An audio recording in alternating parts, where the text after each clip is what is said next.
Good afternoon. This is the Board of County Commissioners Board Work Session. It is Wednesday, August 30th, 2023. It is 2:32 p.m. The session is set to go until 5 p.m. This is a hybrid meeting. We're at 3000 Pacific Avenue, Southeast, room 110. For public virtual attendance, you may follow along on the Thurston County YouTube channel. I'm Carolina Mejia. I'm the chair of the board.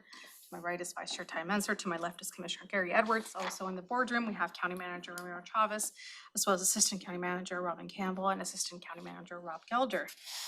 Today, we have a room full of community planning and economic development staff joining us for the CPED State of the Department briefing. So I'll pass it to the director. Yep, County Managers, go for it. Okay. Thank you, Chair Mejia. I am Joshua Cummings, the Director of Community Planning and Economic Development, CPED.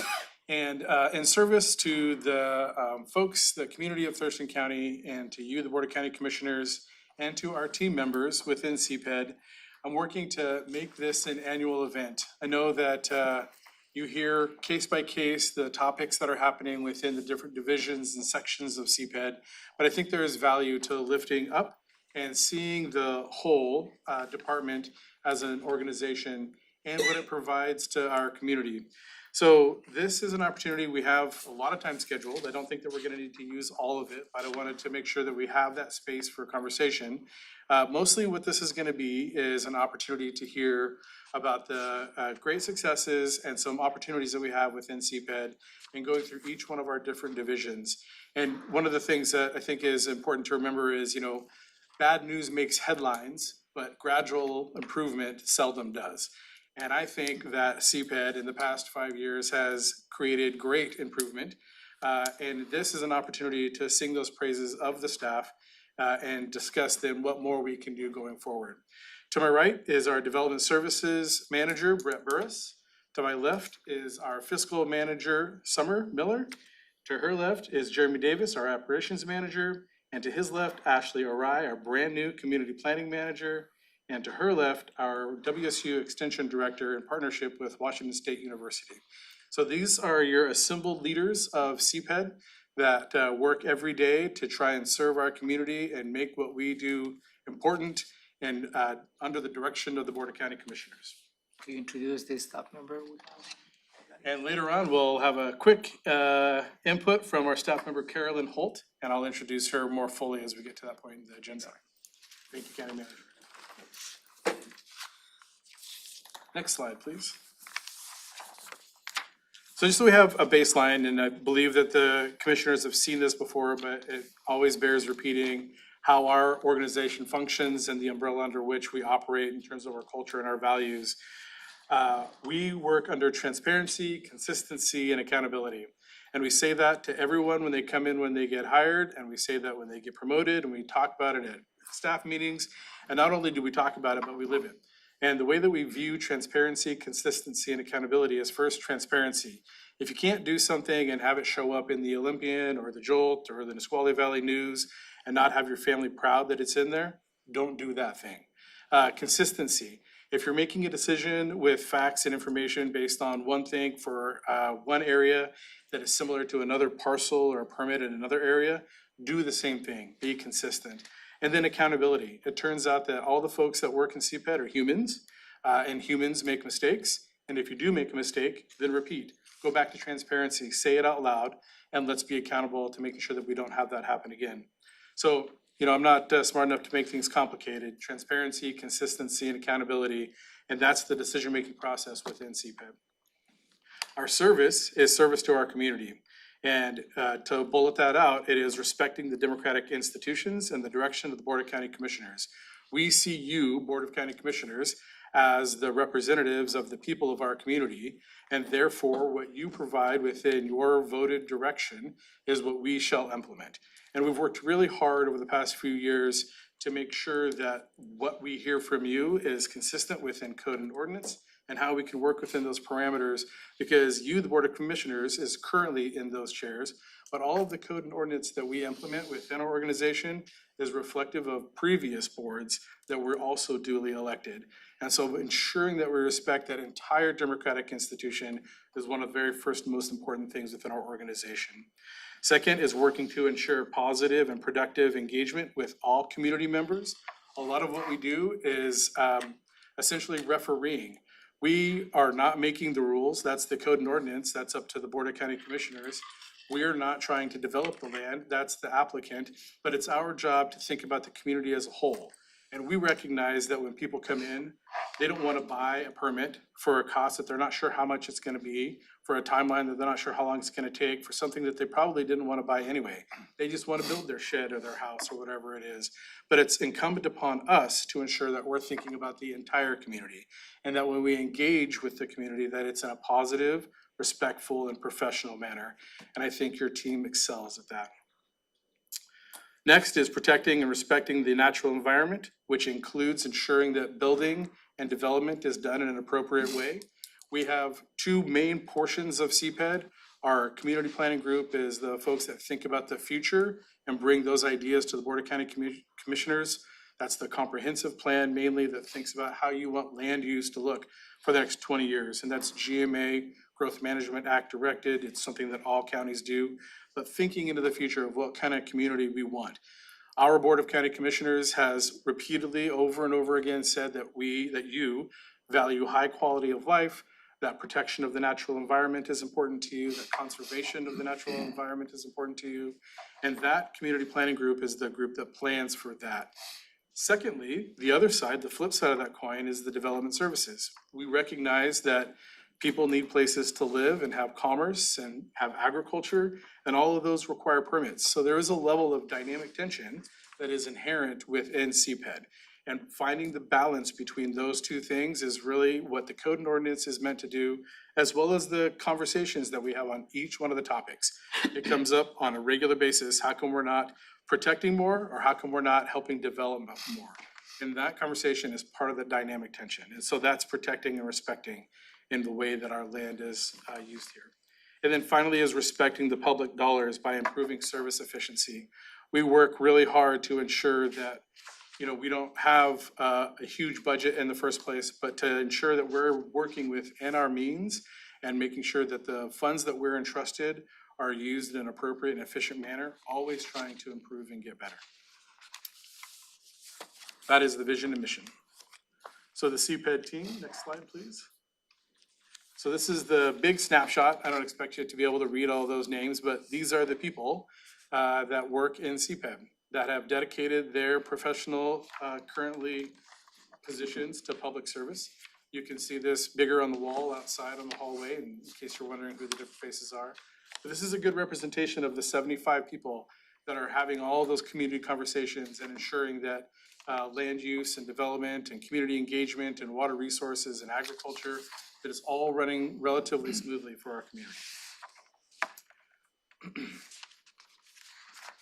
Next slide. Breaking that further down into the divisions. First, we have development services, and we've talked about that. That includes the Building Development Center, the BDC. That's the entry point for folks when they first come to ask about permits and how they can use their land.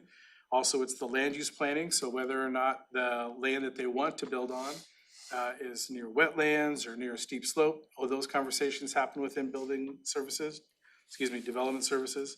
Next portion is building. The building that they want to construct on that land, does it meet code based on federal, state, and local regulations? Is it safe and it won't burn down when people are in it or slide down a slope and hurt and kill people? Those are the things within development services that are first part of the development group. And then also within that group is compliance. So we are a complaint-driven organization. When folks in the community have something that needs to be looked at in terms of whether or not the building or land use meets codes and ordinances, that's another spot where our organization has an opportunity to play the civil referee in what could be a difficult issue between land and property owners. And we work, again, really hard to ensure that the information that we receive and then put out to the community is factual and is based on codes and ordinances, and then we try and find that middle path. Sometimes those items become bigger than our organization's jurisdiction, and those are civil matters for the courts. But our compliance group does an amazing job finding that middle ground for folks within code and ordinance. Community planning, we talked about, engages community members for the future use of our land. Also, it includes our water resources group, who is monitoring the different river and stream levels throughout our community, thinking about water hazards, thinking about geologic surveys. All of that information is then rolled up into the decision-making process that we bring to the board on their, when they're reviewing topics that are related to these issues. WSU Extension, here we create opportunities for farmers and natural resource managers and others to thrive. Their programs include the agriculture program, 4-H, Master Gardener, Master Recycler, Composter, and the SNAP-Ad program. And we have Stephen here to talk about some of those things later on in the program. Next is the Fairgrounds and Event Center. The commissioners are very aware of our excellent heritage and legacy event, the fair, as well as our Fairgrounds and Event Center.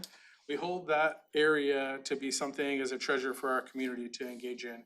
We'll have conversation on how the Board of County Commissioners would like to utilize that going forward in the future. If there's things that we can do to make it more sustainable. The board has already invested in some improvements in terms of making the grounds look better and having good conversations and coordinations with the Fair Board, but I think that there is more to do. And then finally, keeps it all running, our operations and fiscal divisions. It's really important, obviously, that we have good hiring practices, onboarding practices, that our budgets are meeting the budget office's expectations. And right now, our team that's engaged in keeping us on the rails with our logistics and all of those items is really top notch. And I just appreciate all the work that they do. Next slide.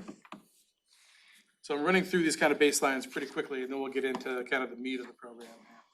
CPED successes, you've seen this on a regular basis. This is the 5 years of the successes that we've engaged in. I don't know if we need to go through this again deeply, but really high level. 2018, this organization was called Resource Stewardship. The Board of County Commissioners at that time transitioned to community planning and economic development. One of the very first things that the board approved at that time was to reduce the types of permits that we require of our community members. And those included, you don't need to now, at that time, you need to get permits for windows, doors, siding, solar panels. We increased the need for a permit from 200 square feet to 400 square feet. So right out of the gate, the Board of County Commissioners through CPED was working to serve the community members by reducing the number of types of permits that are required. 2019, we had our first turnover of the entire CPED management team, bringing in fresh new ideas from folks that had spent time in the private sector, as well as in other organizations at the state and other levels that brought new ideas to how we can refresh what we're doing within CPED. 2020, we had the thing called the COVID that came through, and it put kind of a pause on a lot of the great things that we had going in those first 2 years. We had at that time, and we'll talk about it again later, a planned reduction in staff in our permitting group, and we're working to engage in hiring a bunch of new folks. When COVID happened and the Board of County Commissioners made the prudent decision, I believe, because nobody knew what was gonna happen, to enact a hiring freeze. That hiring freeze with CPED's development services 30% down in staff was at the same time that everybody was sitting around their kitchen table, dusting off their plans on the permits that they'd never submitted, and decided that that was the time to submit a bunch of stuff. So while we were on a hiring freeze in the middle of a pandemic, we also had a building boom. And we'll talk more about the backlog that came from that we're still trying to work through. 2021, we launched some really big initiatives in terms of the way that we do permitting and processing of those items. We began working through reducing the docket items and the comprehensive plan with the community planning group. And then in 2022, this is the big year where things are really starting to gel. Our PRT, the project review timeline, is fully implemented. U.S. Fish and Wildlife Service approves the habitat conservation plan and provides the county the incidental take permit, which breaks the log jam that had occurred for the past 5 to 10 years on being able to build on your land if you were in what people vernacularly refer to as gopher territory. It's the habitat protected by the Endangered Species Act. So launching into 2023 this year, we were able to jump off from those really big successes into creating what we're calling the new foundations for our organization. But we do have opportunities within CPED. We recognize that there are things to accomplish. So next slide when you can, Polly. I'm I take a drink before I do opportunities. Of water, thank you. I heard it. So, one of the items that I think is biggest within our development services group that we know that we're working to get our hands on is the volatility of the building market and being able to forecast the industry activity in a way that gets the organization prepared for when there are those building booms, and then provides an opportunity for soft landings within our organization so that we keep trained and professional staff when there are the building lulls. And we're still working within our organization to ensure that the forecasting is done in a way that honors those different cycles. We also know that customer service is important. We have many different layers of code that we work to enact. It's not just here at the county. We also have an opportunity to enact, like the HCP is a federally mandated code. A couple of years ago, we had the Hearst decision, which provided the state mandated well water fee. Coming down the pipe, we've got the wildland urban interface, which is a state regulation that requires different landscaping outside of a different zone within where you're building your home or business, so that if there's a wildfire, it doesn't catch on fire and catch other things on fire. Coming down the pipe, that begins in 2025, we have Senate Bill 5290, which is about meeting timelines within the permitting process. And to that, on the 5290, we'll have more information in the coming weeks coming to you from Brett. But I would just put a pin in that all of the successes that we just talked about on the previous page put us ahead of the curve in terms of planning and getting ready for that 2025 implementation of 5290, Senate Bill 5290. There's more work to do. We're gonna do our darndest to make sure that we get it right and done. But I just provide some accolades to the development services team for seeing down, around the corners and being ahead of the curve, because we need to do it anyway, and we're getting prepared. We know that we have opportunities in the permit and planning process. We have implemented the project review timeline and the communication matrix. The project review timeline is the tool that we use to ensure that the three major departments that work together, CPED, Environmental Health, Public Health, and Public Works, are all using one sheet to communicate with applicants so that they can see what the different items are that they need to engage on. That we're not sending multiple letters from multiple departments approving things at different times and creating lots of confusion. We don't do that anymore. We use the project review timeline. And the communication matrix that was implemented, continuing to grow our team and using that in a way that makes sense. We do have some opportunities in terms of plain speak. Our folks are really smart, and so sometimes they put a bunch of code language in there that's confusing, while accurate, can be confusing to an applicant. That communication matrix is meant to ensure that we stop what colloquially has been referred to as the bring me another rock scenario, where our permit planners continue to ask for things over and over again because we didn't know exactly what we needed to ask for the first time. This communication matrix has now worked to end that, where we have two bites of the apple. We have a first opportunity, so an applicant provides a full and complete application. That complete application goes to one of our reviewers. Our reviewer has multiple questions in terms of the things that we're missing. The different departments have questions. Those questions go to the applicant. They have X amount of time to provide the answers to the questions that were asked. We have a second round of questions in case there is clarifying pieces, and then that's it. The applicant can decide to either answer those questions or go to the hearings examiner and take their chance and see if they get approval. It is a culture shift. Our folks within CPED have worked really hard in honor of the applicants to ensure that anything that gets approved or goes to the hearings examiner, that the hearings examiner can approve it. And the difference here is that we're putting the onus on the applicant, because we're going to provide all the information that we think is necessary for the hearings examiner to approve it, but the applicant may have a different perspective. And if they'd like to spend their time and money going to the hearings examiner to think that they've met our code, even though that we think that there's things to still complete, we're gonna put that choice on them. And our staff is working through that mind shift, as it were. We're not quite there, but we have the tools to do it, and we're working to implement that culture shift as well.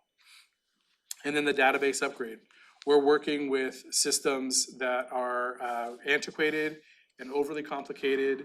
We cannot pull data and reports and analytics that would provide answers to questions that seem relatively simple, like how much time does it take on average to complete X permit? We currently can't provide that report when asked because our system has been over customized is what IT calls it. And so we are, by the board's direction and allocation of funding, are working to upgrade our systems to what the program is called Acela. And Acela is one of those items that you'll hear about later from our staff that is working to provide the configurations and all of the transition to mid-2024, having a brand new permit database system that will provide for self-service to citizens applicants on some of the minor applications. That will provide for folks to be able to see where their permit is in the process, for us internally to provide analytics and reports on the labor hours spent on different applications, and just in general, create a level of efficiency that we currently don't have because our tools won't allow for it. So that's a big opportunity. And then the last opportunity that we're engaged in now, this year is the year of piloting the Habitat Conservation Program in terms of actual permits. So that's the last bullet on this same slide. Ensure ongoing implementation of the Habitat Conservation Program. And so we're working towards that, continuing to make great gains, and we'll hear about that more later. Next slide. Okay, you touched on Excella and the project review timeline on the next one, so I was just confused online. So here are CPED's new foundations. So our opportunities are our new foundations. And we know that those opportunities are going to build the foundation for where we take our organization going forward. The last 5 years, we're essentially cleaning house. We had a lot of items that we needed to take care of. The comprehensive plan was out of date. The Shoreline Master Program, which we're working on now, needed refreshing. Grand Mountain Sub-Area Plan, HCP, the Hearst decision. All these last 5 years have been about how do we work to fix some of these problems that we inherited or these opportunities that we inherited. These next 5 years are about how do we set the foundation going forward so that our organization is sustainable and is working for the future. So we don't come up against some of these same problems going forward when we, in someday in the future, hand off our organization to other leaders. This is that time right now that we as an organization are working to set our new foundations. And I just touched on those, which are same as our opportunities. The project review timeline and communication matrix, working to improve customer experience and reduce confusion. The Acela permit database system is our online technology, working to go paperless and e-inspections on an easier implemented way, tracking the permit submittals and having self-service. The third is the resource preservation and conservation efforts. So that's the land acquisition for the Habitat Conservation Plan and all the great work that the board approves in the Conservation Futures Program. Next is the implementation of more clear and efficient processes. So that's the docketing and the permit review. How do we make sure that the community is engaged in all of these items and that their voices are heard from the beginning to the middle to the end, and that you hear everything that they would like to engage on. And then facilitating new opportunities for diverse and open public engagement. Our folks in the community planning group, using the comprehensive plan that we're engaged in currently, are seeking new ways to engage our community, not just the same old ways, but going out into communities that may be underserved previously, asking for input on how to join at different events, translating our information into languages that have never been translated into before. So a lot of big opportunities in terms of how we grow as an organization and set the foundations for the future. So that's the setup.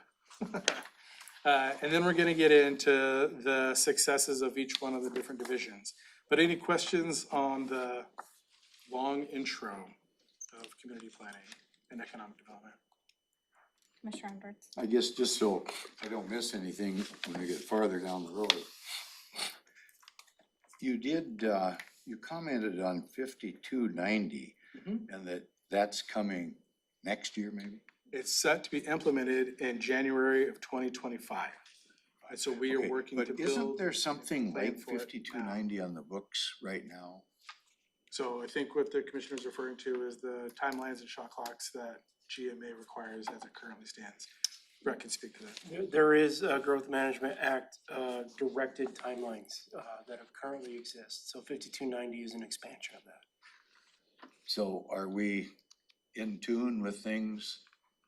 Are we following the rules now, I guess is the question. So, you know, on timelines and different things. So like I said, we're doing our best, but there's more to go, and we're working to So we're not create quite those there yet? efficiencies. That's right. Uh, Okay, you mentioned get another rock, so I'm glad we're getting there. Yeah. E-inspections, we're gonna get that better.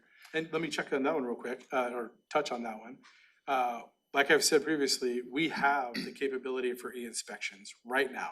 And we have it listed on our website. It says virtual inspection option, virtual option. And it lists each one of those items that can be done in a virtual option.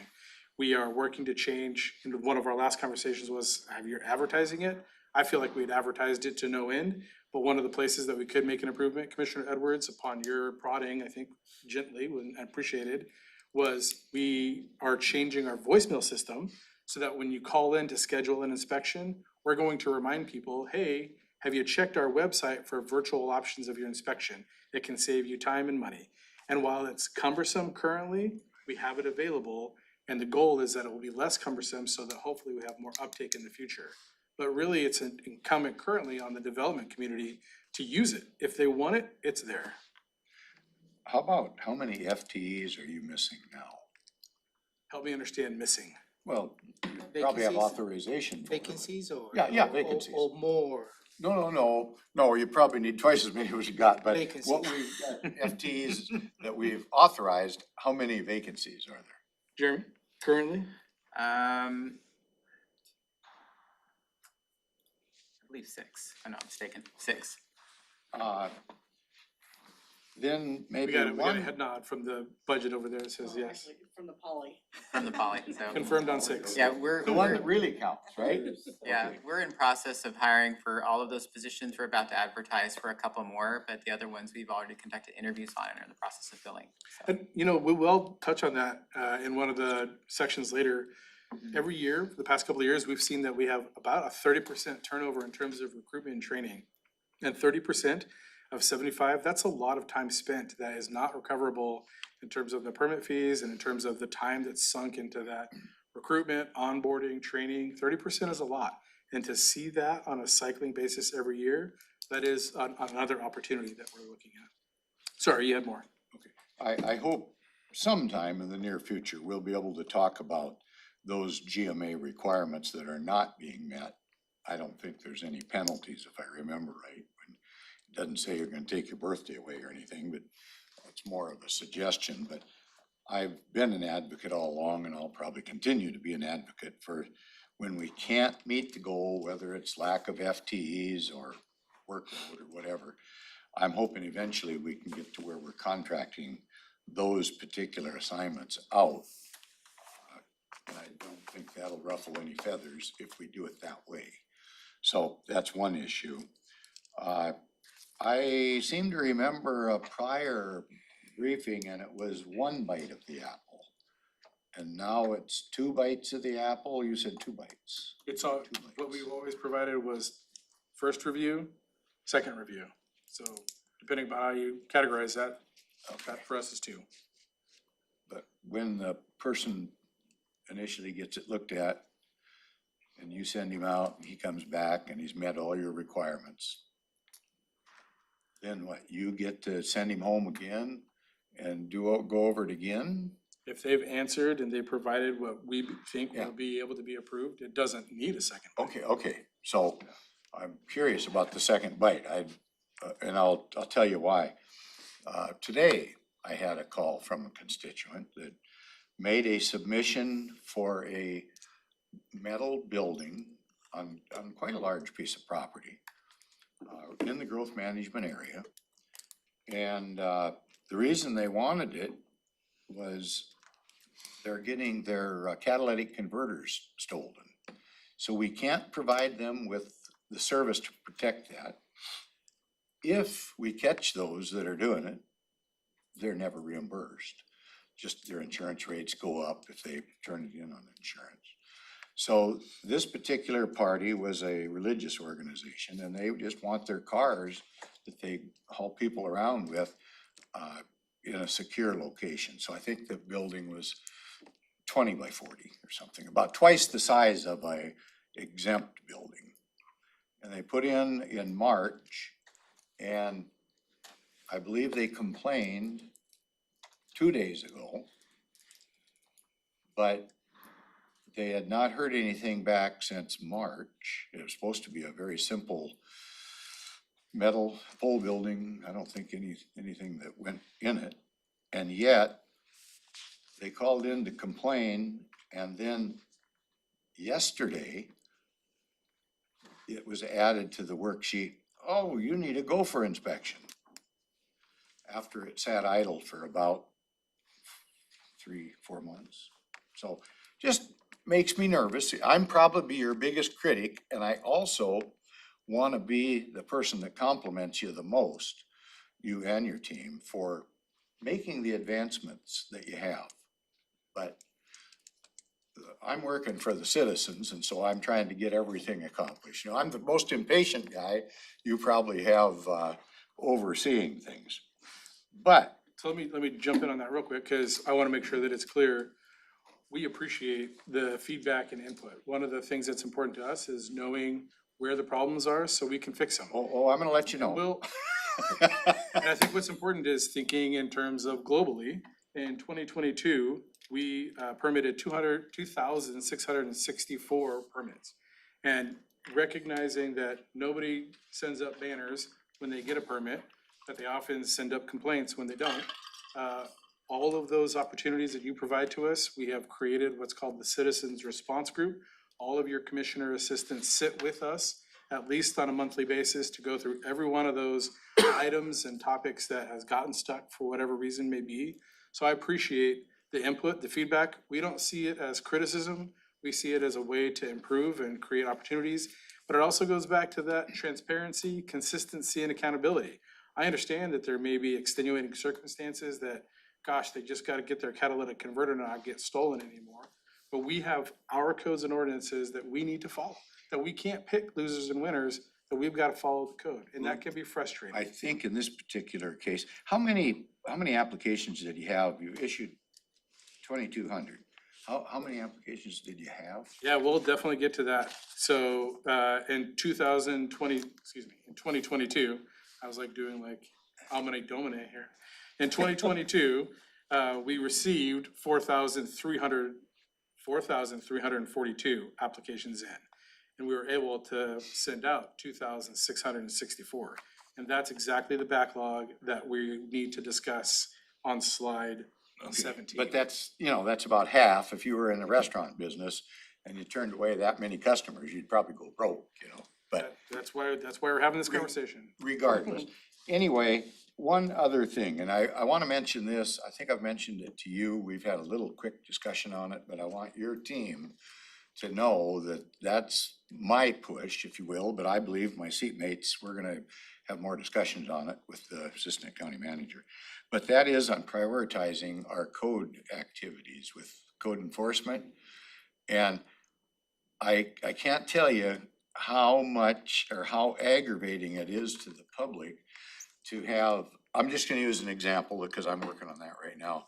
10 motorhomes on a piece of property with people living in them and sewage going into the Deschutes River. Now, it's on your agenda, somebody's working on it, but they're not working much on it. But remember, there's other departments that are engaged in this. I know, but I'm just saying, it seems like they get away with that. Or ongoing meth labs where they're draining oil and antifreeze onto the ground, and disassembling cars and all that kind of stuff, all the criminal activity, you might say, that maybe we're restricted on, but we could take, We're certainly restricted code on stuff. enforcing criminal activity. That's So, the sheriff's. I know, but I want to make sure that that's the top priority. Damaging the environment has got to be the top priority of your organization, in my estimation. Now, we'll see where that all goes. But over somebody, added a bedroom on or whatever. So I just want to make make that perfectly clear. I was gonna bring a map down today. And what it does is it shows in the county where every trailer in the county, every trailer is set up. Or mobile trailer, I guess is the way they're listed with the assessor. There's about 5,000 of them, as near as I can tell, throughout the county. I'm gonna say that 9 out of 10 of those locations have violations. But I really don't care too much. I don't want you to focus on that kind of stuff. Those are just poor people maybe trying to get by. But I want you to pay attention to the environmental issues that are really damaging. And when I say chemicals and stuff in the water, I see it every day. Whether that's human produced effluent or, you know, oils and discharge from meth labs aren't quite so bad now because we have so much fentanyl. But anyway, so I do want to thank you very much You're welcome. because you've done a lot. I'm just impatient. And we appreciate that. I mean, and like I said at the very beginning, we work for the Board of County Commissioners as representatives of the people, and we recognize that there is more to do. So thank you for your comments, Commissioner. Commissioner Munson?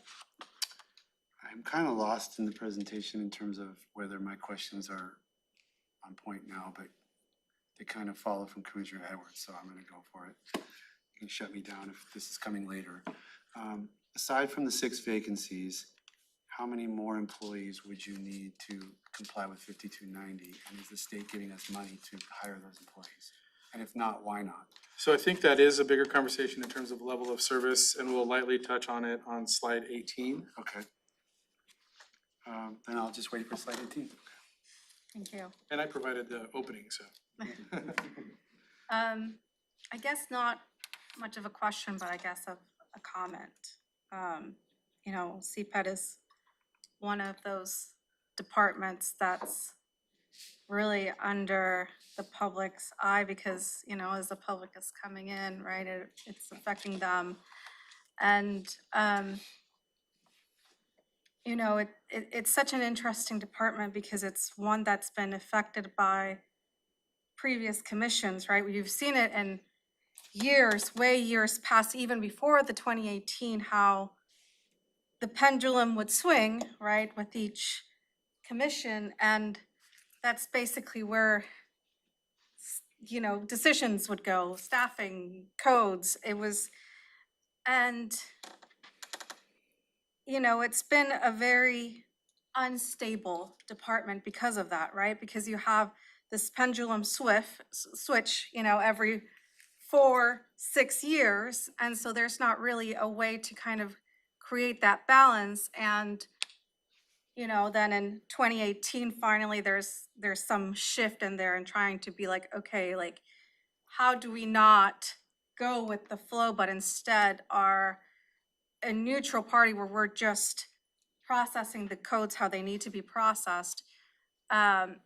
And that neutrality gets really brought into, you know, this department. And we're kind of seeing as it's slowly building up in 2018. But, you know, I kind of appreciated the, you know, the last 5 years, right? It really has been kind of I like to say it, paying for our predecessors' sins. And so I really like this new foundation, right? Because I feel like that's kind of, you know, it's been frustrating for the community. It's been frustrating for us as commissioners, but it's just been a lot of catch up to be kind of where we're at now and to be like, okay, now we're at a place that we can start really building out. And so, you know, I think from the community's standpoint, there's just, you know, they're like, well, why isn't it changing, right? We all want that change to happen quickly, but it's been a lot of catch up. And so that's why it's kind of taken this slow step because it's been like so many things that have been left in the back burner for so long that, you know, by the time it's, you know, it's like almost burnt, right? The food is almost burnt and you're like, okay, I have to serve it. So, you know, we see it, the S&P, for example, right? It's 10 years behind. So there's a lot of that. You know, and I commend CPED staff for that because it's been a lot of catch up on several things to be to this point where it's like, okay, well then, now how do we build a new foundation so future leadership can actually have that and can build upon it from it. And sometimes it feels like we're a little behind the curve from other jurisdictions, but it really has been a catch-up game and now setting up this new foundation. And so, you know, it's been a lot of talk about patience with the community and like we're getting there. And so I guess it's more of a thank you, right? Because it's been really apparent to me as I've been sitting in this role and as a community member before who was frustrated with the permitting center, but then coming in and seeing like, oh, it's not just this situation that we're in now. It's like years and years of buildup that has gotten us to this point, and it's trying to kind of basically work from that backlog that we've had and those previous decisions. Thank you, Commissioner. So, go ahead. Excellent, appreciate that. Yeah, and I guess that's why I just appreciate our team so much, is if it were easy, it wouldn't be called public service. And they come to work every day knowing that it's a difficult situation, that nobody, even at the most positive experience that somebody has at the permit counter, they've still spent money that they didn't want to spend for something that they likely didn't want to buy. But our people keep coming back, and I really appreciate all of the work that they do and that we honor them. And so this next section is essentially honoring all of them. I'm in this role as the director, as the leader of an organization, but my leadership style is also in service to the board and the people, but also in service to the people that work within CPEB. And so I asked for folks I'll go through these general highlights of each different division, but I also asked for all 75 folks within CPED to provide their thoughts on if you had an opportunity to talk to the Board of County Commissioners about a success that you'd like to hear, what would that be? And so we'll go through these general ones and then we'll read each one of the ones that folks provided from within our organization. I think we've got some technical difficulties that are working through. Yeah, we're pumped up. I think the Zoom didn't detect activity, shut it off, but we'll bring that up again. We need to bring the table more. They needed a break too. Like the light switches in the building, we needed to go like this a Maybe little more. nobody's logged in. Yes. I think we're still live streaming though. So We are, yeah, so hold on for the view in public, we'll get to this, yeah.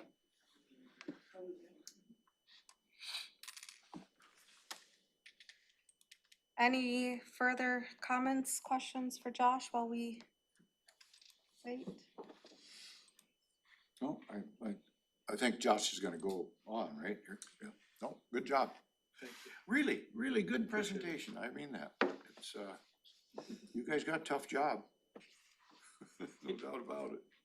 If I may, since we're kind of a little bit of a lull here, I would just offer too that Thurston is not alone in terms of the experience that CPED has relative to backlog, staffing, timelines. Every jurisdiction that I'm aware of, that I've had plenty of conversations with, is in the same boat, right? Except unless you've got more money than God, like maybe King County or something like that. They're really the same stressors that are out there, and folks struggle with timelines, and it's often, I mean, probably, I can't remember when the energy code went into effect, what, 2 years ago?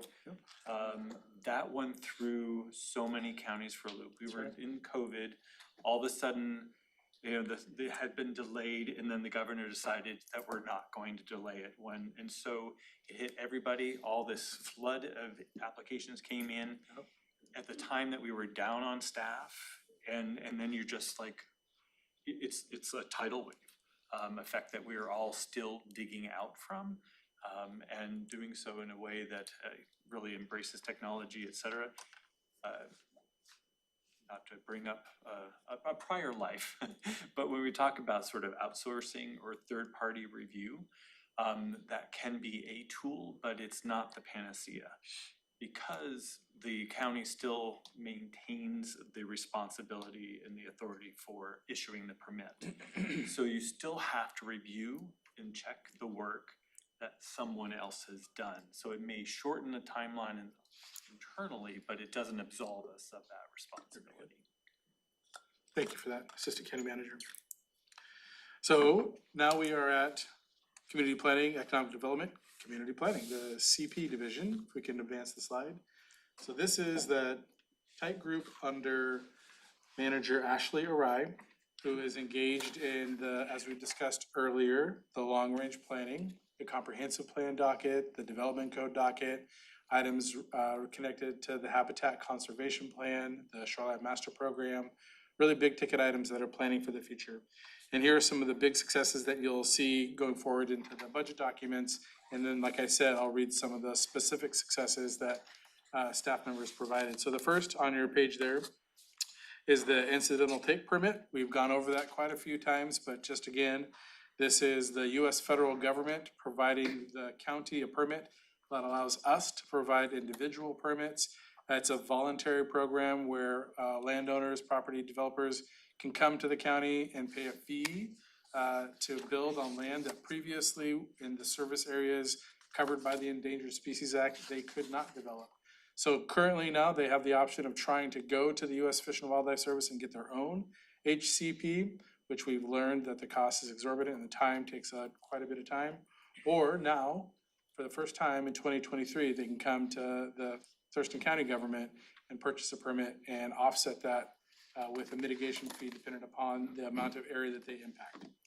Next is the docket items. Commissioners may recall that over the years, previous years, we had quite a bit of backlog in our docketing process. Over the past 3 or 4 years, the team has worked really hard to make that an efficient process, mainly for the Board of County Commissioners and the Planning Commission to be able to have the information that they need to review and to then make decisions to move each one of those items forward. And you can see that the process improvements in 2022 led to 6 docket items being completed, including a comprehensive plan amendment and 5 code amendments. And so far in 2023, 4 code amendments have been completed and at least 5 more comprehensive plan amendments are expected to be completed by the end of the year. That's big stuff. And a lot of that is not just your staff, obviously, but your planning commission, who is asking really, I think, pertinent questions and then making decisions, then providing that to the Board of County Commissioners for you then to take action. And so that system is working, from my perspective, better than it has in a long time. And I appreciate all the work that staff has put into it as well. Class 2 flood prepared community. Our water resources team, in collaboration with multiple divisions, completed the major effort to successfully re-verify Thurston County, which saves residents approximately 40% when purchasing flood insurance. And this is a big one. This makes Thurston County one of only 7 communities in all of America, in all of the United States of America, with this designation. 1 of 7. That's huge. And it's, again, one of those successes that flies under the radar, but your Thurston County professional team is quite excellent. Next is the Conservation Features Program. In 2022, the Board of County Commissioners awarded $750,000 toward the purchase of 228 acres for a conservation easement at Totten Inlet. 2 previously awarded projects were completed in 2020, representing a $620,500 contribution to county funds, protecting over 90 acres. That year, the county also acquired approximately 95 acres in the Tenino area for prairie habitat related to the Habitat Conservation Plan. In 2023, the board awarded nearly $400,000 for a purchase of 33 acres at Powell Creek in the Nisqually River watershed. And 2 previously awarded projects were completed, representing $328,000 in contribution county funds toward the protection of 122 acres in the county. This is collaboration with local jurisdictions, and we will continue to work through the acquisitions in honor of the Habitat Conservation Plan. But that's big. When folks are asking, what's the county doing to ensure quality of life and recreation and preservation of natural lands? This is it. Your Conservation Future Program, administered by Community Planning, but you all making those decisions is extremely impactful to our community. So good work on that. That's a shared success with the board. And then community engagement. As we talked about, it's really important that community planning is out there, bringing folks in on the big topics that we're discussing. For the Thurston 2045 Comprehensive Plan outreach, opportunities have been conducted and are ongoing, including a scoping survey that had over 950 responses, conducted 2 listening sessions with more than 20 individuals, 3 stakeholder meetings, 7 events, and 600 direct contacts. And thank you to Miriam Valacion who provided that update. So you see those last couple of numbers are different than what's on the slide, but that's because it's ongoing. And we're continuing to be out there and making sure that folks are aware of all the great work that's happening. And Josh, they're taking a multilingual approach on these outreach efforts as well, so. Right, as we discussed earlier, we're working to translate the material that the board is approving in comprehensive plan outreach into languages that it's never translated into before, going into communities and at events that we haven't been in the past. So it's a big deal. Thank you, Jeremy. So this is directly from the team members who aren't here today, but wanted to provide their input directly to the county commissioners. So this is from Cynthia Taylor, highlighting the STREAM team. This year's STREAM team, the public-facing brand of the Regional Environmental Education Partnership, REAP, has been working hard to address equity, diversity, inclusion, and justice in our work. We have successfully partnered with Cielo this summer to offer 2 of our most popular programs, Marine Creature Monday and Stream Bug Monitoring. These programs, which emphasize actions people can take to protect water quality and give opportunities to budding scientists to be involved, are helping us connect with the Latinx community in Thurston County and build strong, trusting relationships. So that's from Cynthia Taylor. Marissa Wisman would like to highlight the on-the-ground conservation work. 230 monitoring grid plots were completed for the Violet Prairie HCP Conservation Site for baseline assessment. This work is still in progress, and the Lightner Prairie monitoring is to follow. Completed draft of the site management plans for Violet Prairie. Andy DeFobis's collaboration, which are in process of review by assigned site managers, are to be updated soon. And 2 open space tax program applications were approved and are now enrolled in the program, which is also a shared success with the board. Ashley Arai and Kevin Hansen would like to highlight CP Works' water resources work. The water resources team has been great at building partnerships across departments to advance the Board of County Commissioners' goals. For instance, working with emergency management to upgrade county-wide weather and water monitoring network so it's capable of supporting planned forward forecasting of flooding and severe weather. So essentially we can get the word out so people, if they need to evacuate when a flood is happening. Working with PHSS Environmental Health to complete the Tri-Lakes and groundwater modeling study and help implement the new mineral lands code. Finally, working with Public Works to go after and receive 5 grant awards under the Streamflow Restoration Act to help mitigate for permit-exempt well development. So that's the internal CP highlights. Flip the page there, Holly, and you can see this award for the Habitat Conservation Program that your county, that Thurston County, your staff, your organization received from the state because of the Habitat Conservation Plan, which now allows for folks to develop on land that they previously couldn't because of the Endangered Species Act. And the board asks for on a regular basis an update, so I thought I'd just provide this opportunity. As of this morning, there were 93 review applications submitted and 79 have been complete, where in the past that could have been stuck at 0. So big deal there, and we have external recognition for the work that was done in community planning and is now being done in development services. All right, let's move on to the next division. This is our fiscal and admin group. You can see it's a small but mighty 2 sections of CPED, led by Summer Miller in our fiscal group and Jeremy Davis in our operations group.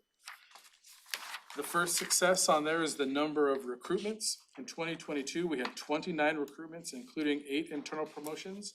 2023, year-to-date, 23 recruitments with 9 internal promotions. And I think that the big takeaway here on this item is first, our goal of bringing folks in with a customer service oriented perspective and then growing them from within with the skill set that they need to advance within our organization. That's the internal promotions. The other thing that I think is important on this success is the fact that we're turning over between 30% and nearly 40% of our staff on an annual basis. That time that goes into recruitment, onboarding, training, making sure that people are up to snuff and the work that they're doing, that impacts the timelines and our permits and our plan reviews and the docket items and all of the work that we do. And so we're working our best internally to be an employer of choice and trying to retain those folks as much as possible. But it's a conversation for another day, and you all know that it's hard to keep good staff, and we're working to do that. In our budgeting success, you can see that we've had successful forecasting and a realignment of the development services budget, including the estimation of our non-recoverable costs, which we'll get to on a future slide. We have a realignment of our fair event and grounds budget. So that budget continued to be kind of intermixed, and we're working to pull those things apart so we can really get to the heart of how we can grow those and make those two budgets sustainable. And then we've established standards in recurring interdepartmental billing and refunds in order to more accurately depict divisional budgets. So the work that we do is shared and the budgets have been shared over time, but we need to make sure that the work that's being done is actually categorized, and the fiscal group has done a nice job of making sure that public health, public works, CPED, that we're all making in the same line together with the budget items that have been provided. Anything else, Jeremy or Summer, before I read the notes from the team? So fair falls under operations.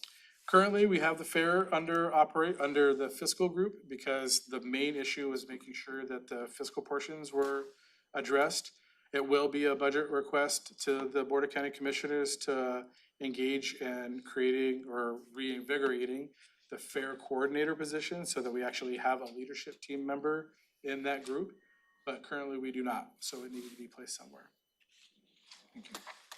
So the administrative service operations, here's what one of our team members says. Stacy Klein has a couple of things to say about the administrative services and operations.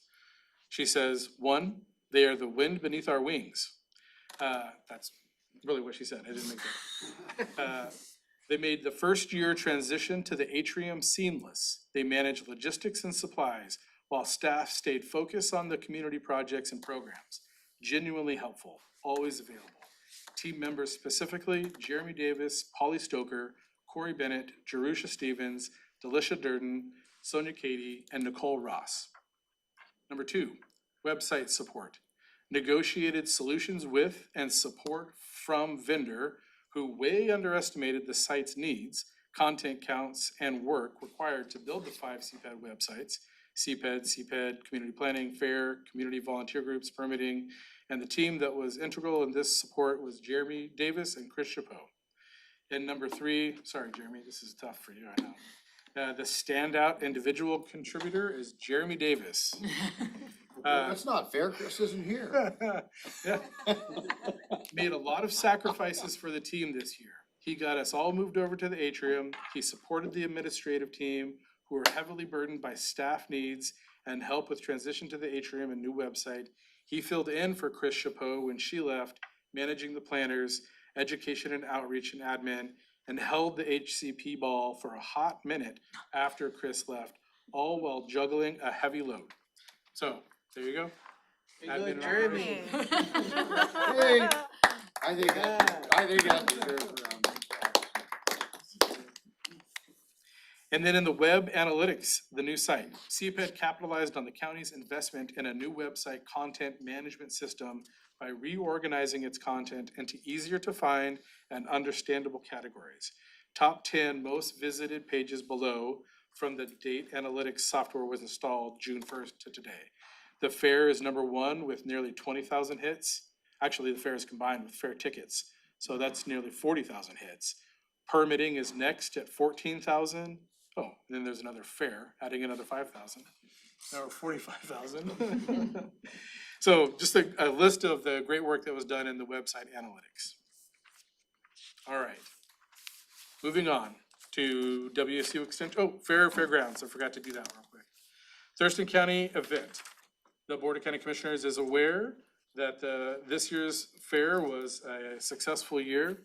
We had nearly over 20,000 attendees enjoy the fun and the food and exhibits and more than 600 pancakes were made by the Board of County Commissioners and others for folks that attended the Board of County Commissioner Pancake Fest, Pancake Breakfast. The Agriplex Phase Project, Phase 1 demo was completed. The Fair Board has been asking for years, since I've been engaged with the fair, to take steps to demolish what was called the Willie White Pavilion. That was falling down and in need of repair, or was actually past the point of repair. It had housed the alpacas and the llamas. The Board of County Commissioners, in coordination with Central Services, thank you, Robin, to Jason Ash and the team, was able to demo that building and prep the site for a new building to be built when we have the funds. If you were able to make it to that area at this year's fair, you would have seen 2 great area tents that housed all those animals. The alpacas, the sheep, the llamas, the goats, the swine were out there. The comments that we got back from the folks that were showing and the folks that were visiting, that this was the most clean, the most open air, just a really huge, vast improvement. So big thank you to the board and to Central Services and to the fair for pushing that one through. So those are the 2 big ones from the fair, and we do have a couple of comments on the fair. A standout individual contributor, per Stacy Klein again, is Carrie Bodner. She showed outstanding leadership and creative problem solving by developing a creative and engaging fairgrounds website very quickly with limited resources. She also fully project managed her first technology projects, leading development of a new event lookup with county IT staff and guiding a vendor through the development of online ticket purchases and campsite rentals. Thank you, Carrie Bodner. Board of County Commissioner Success Report. We're close to filling out your fair board roster. We have a slew of new applicants. Yeah, and that'll be a good opportunity to make sure that we Seen stay before, I don't know how. engaged with the fair board. Great, thank you for that. I know that Jamie has actually reached out to our fair staff to make sure that all those comments on each one of those are organized in a way that the board can make their decisions. So good stuff. All right, WSU Extension. Again, WSU is their own entity, but their connection to the county through the extension is through Community Planning and Economic Development. Stephen Bramwell is the WSU Extension Director, and we work hand in hand with what they have in their programs, ensuring that they are connected with all the great work within CPED, but also directly with the direction and alignment with the Board of County Commissioners. And the work that Stephen and his team have done within our community is invaluable, and we appreciate all of that great work. Here are the general successes that they provided. The agriculture program distributed nearly $500,000 in agricultural recovery grants and grew the new food hub distribution cooperative sales from nearly 0 up to 230,000. Whole farm planning taught 115 new students, 15 of whom are veterans and 28 low-income farmers, and facilitated $120,000 in farm to school sales locally and coordinated 23 workshops and 20 evening classes. Which of the recovery grants, that was part of the ARPA funds, the That's right. Board of County Commissioners set aside, correct? That's correct. That's right. 4-H, 4 new 4-H clubs launched in 2022. Youth interests expanded, 94% enrolled members participated. A total of 258 enrolled youth, 67 adult volunteers, 13 new volunteers, and 120 youth participating in after-school programs, and a total of 242 youth participating at the Thurston County Fair in 2022. Master Gardener, Master Recycler, Composter facilitated 18,000 volunteer hours, 327 work parties, and raised $63,000 in foundation fundraising. The question and answer clinics returned to a hybrid format. Food Bank Garden thrived, supplying 2,000 pounds of produce, and 12,593 public inquiries were answered. The SNAP Ed program, school garden program, support offered to area schools, including cooking demonstration, hands-on learning and food preparation, and demonstration at farmers markets, helping to manage regional food bank coalition funding to improve access to healthy local food. And then finally, Water Resources Program completed a comprehensive hedgerow manual and online hedgerow installation toolkit, engaged 647 volunteers at field events for a total of 4,900 volunteer hours, including 373 learners and 138 workshops and on-the-ground restoration events. So a bit of a mouthful, but I think important work that's on the ground that doesn't always get highlighted. Stephen, I could either read what you provided or I could hand it over to you. You want me to read it and then you can fill in the gaps? Go ahead. Okay, here's Stephen's highlight for WSU. The WSU Extension Program as a whole organized 393 learning events for the community in Thurston County. Specifically, the Water Resources Program, led by Erica Gutman, organized 46 workshops, most with hands-on learning aspects in ecological restoration and native plants. Erica has built and sustained a vibrant, hardworking community of 647 volunteers. Week after week, year-round, rain or shine, this amazing crew with smiles and dirt under their fingernails brings about on-the-ground change, installing plants, compost and mulch, and one restoration site after another across 138 restoration sites around Thurston County. Thank you, Stephen. Good job reading. Lots of practice in my life. Any thing to add on WSU, Stephen? Yeah, I'll add that I want to speak to Josh's comment about an increasing plane of capacity. It's a good theme, I think, in here. And I'll suggest in my time, which is since 2016, that, this is a really stable team that's, I think, just built an incredible foundation already. There has been a lot of change, to Commissioner Mejia's comment, but it's just responded tremendously well. Within WSU, I think it's just allowed us to have the right vehicle, to utilize county funds and implement programs on your behalf. Just like an example of ARPA funds in terms of mobilizing ARPA response from the federal government for those in need. There's a lot of examples of that, and if we don't have that stability in the framework and the personnel, we can't take those monetary opportunities and turn them into, citizen benefit in the county. So it's been good to be here for 7 years, and this crew is great, and there's way more good things to come, because I think it's a really solid foundation and a really good framework. And I thank all of you for your help in guiding it too. So that's all. Awesome. Thank you, Stephen. Maybe I could add. Please. Steve, do you have a name for your new cereal yet? For the new For what? the new cereal? No. Grind up, you gotta come up. You mean the grinder? Like a And then mascot? the cereal that you put together out of it. Yeah. You the gotta have pancake some mix. kind of a name that goes with that, yeah? I hadn't thought of that until this moment, but I'll work on it. If you have any suggestions, I'll. Do a very Yeah. engaging Yeah. planning process around that if you want. Yeah, we want to crowdsource that Yeah, in a way. Yeah. So I will jump in though. Stephen has been doing grain trials with buckwheat, is that correct? Yeah, correct. it's Here in buckwheat. Thurston County. And the flour, we're working to include that buckwheat flour into the flour mix for the pancake breakfast next year. So you may have buckwheat pancakes from Thurston County grown grain. And by that time, hopefully we'll come up with a name.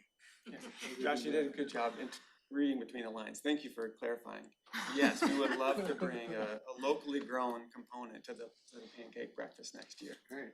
Yeah, it'd be an awesome opportunity. Just shooting from the hip. TC Cougar Buckwheat. Could be. But it's part of a long-range economic development plan, really, to have product developed here that goes to our local distributors. Exactly. Yep. Yeah, Josh mentioned the Pancake Fest, but was thinking about the pancake breakfast, but we actually did hold a buckwheat festival on Monday. And it was very much focused on supply chain development of Washington grown Oh, you grains, did? Okay, specifically good. with I knew that buckwheat was grown in coming, this so- county. Yeah, Good. Yep. Good for you. yeah. There's quite a bit of interest. All right. Thank you for that. You're welcome. So the final division, community planning, economic development, development services. So we've talked so there's the group. You can see Brett is the leader of that group, and it encompasses the permit plan reviewers, the building development center, as well as compliance. Did I miss anybody? Okay. And we've talked about some of these successes already, if we move to the next slide. So the project review timeline and the communication matrix, these are the two tools that are shifting the paradigm in the way that permit and plan is done here at Thurston County.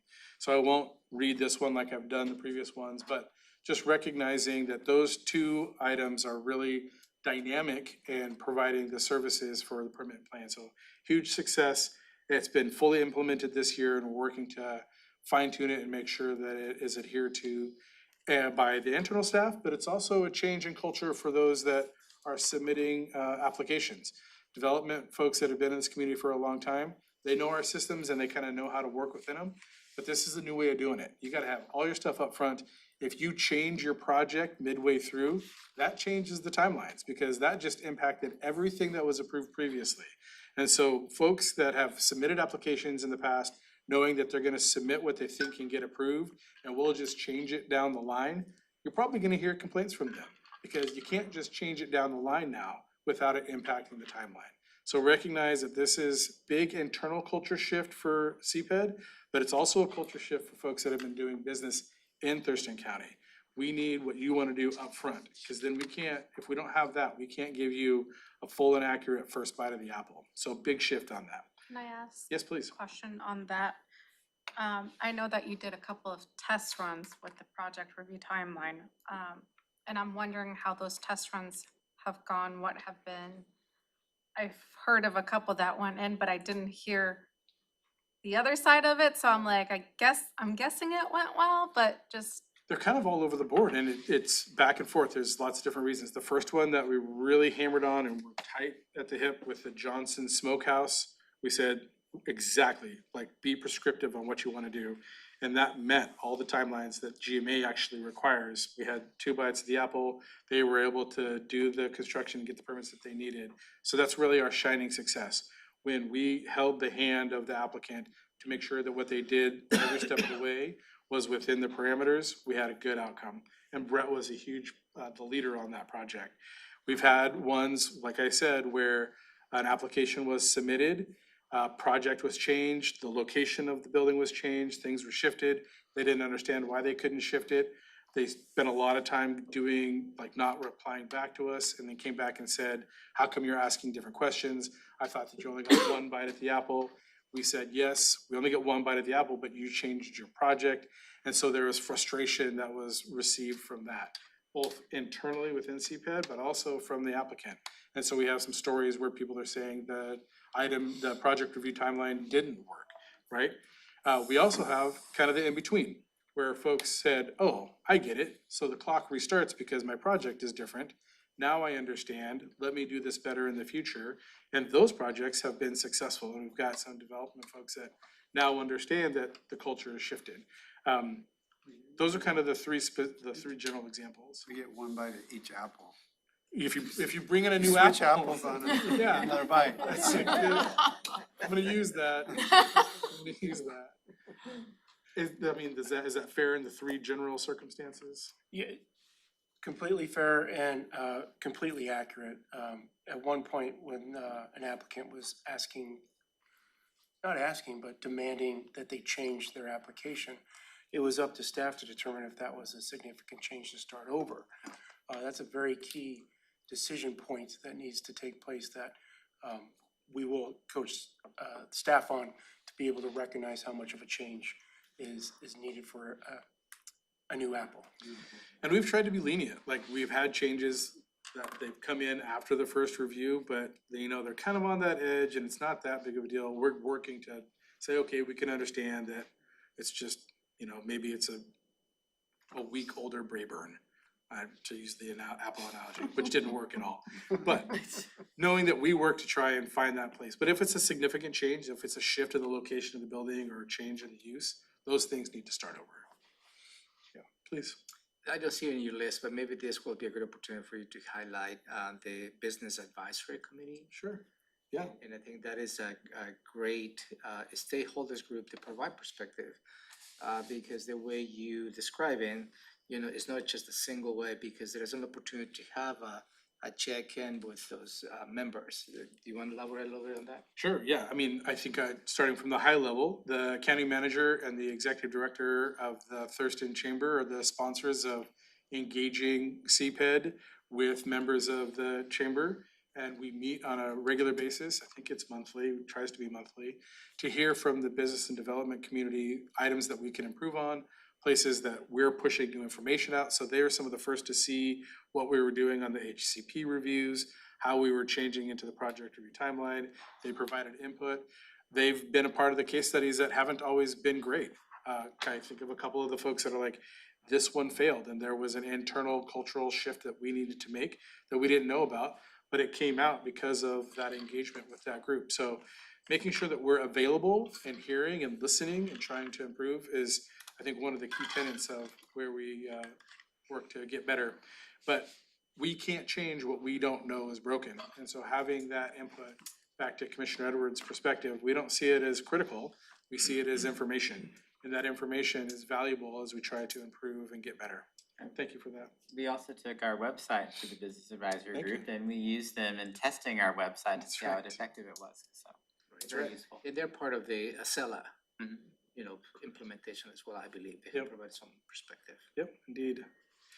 So I'll just run through these real quick so we can have a larger conversation and still be respectful of time. The Habitat Conservation Plan, which you've heard, we've gone through the metrics on that, the 90 or so applied for, the 79 or so permitted. Continuing to do that process. This year is really the test year. At the end of the year, will go before U.S. Fish and Wildlife Service with all of the applications that we've approved and demonstrate how we got to approval within our Habitat Conservation Plan, and to ensure that we can keep our permit going forward. And knowing that this year is the year that we want to make sure that we are creating as much flexibility as possible within the parameters of the federally approved plan. If we do not meet those standards within the federally approved plan, there will be a potential opportunity where we don't get that permit anymore. And that's not gonna happen under our watch because we're going to implement it within the guidelines of the plan, but with maximum flexibility for the applicants. But just know that that's kind of this space that we're in right now with the HCP. On the ground, it's important to be thinking about the applicants, but also be thinking that we're the permittee. We have a permit from the US federal government that we have to keep. And every year for the next 5 years, we need to go, I will go in front of the US Fish and Wildlife Service to review all of the permits that we've granted to ensure that we can keep our permit. After 5 years, we'll do that review every 5 years thereafter.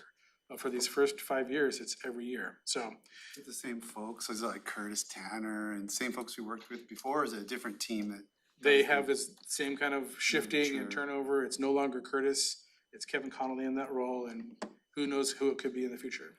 But the goal is to make sure that we follow transparency, consistency, and accountability, so it's person-proof, that we're following what we have in the permit and that we're implementing permits in a way that we can keep sustainable for the next 30 years of that permit.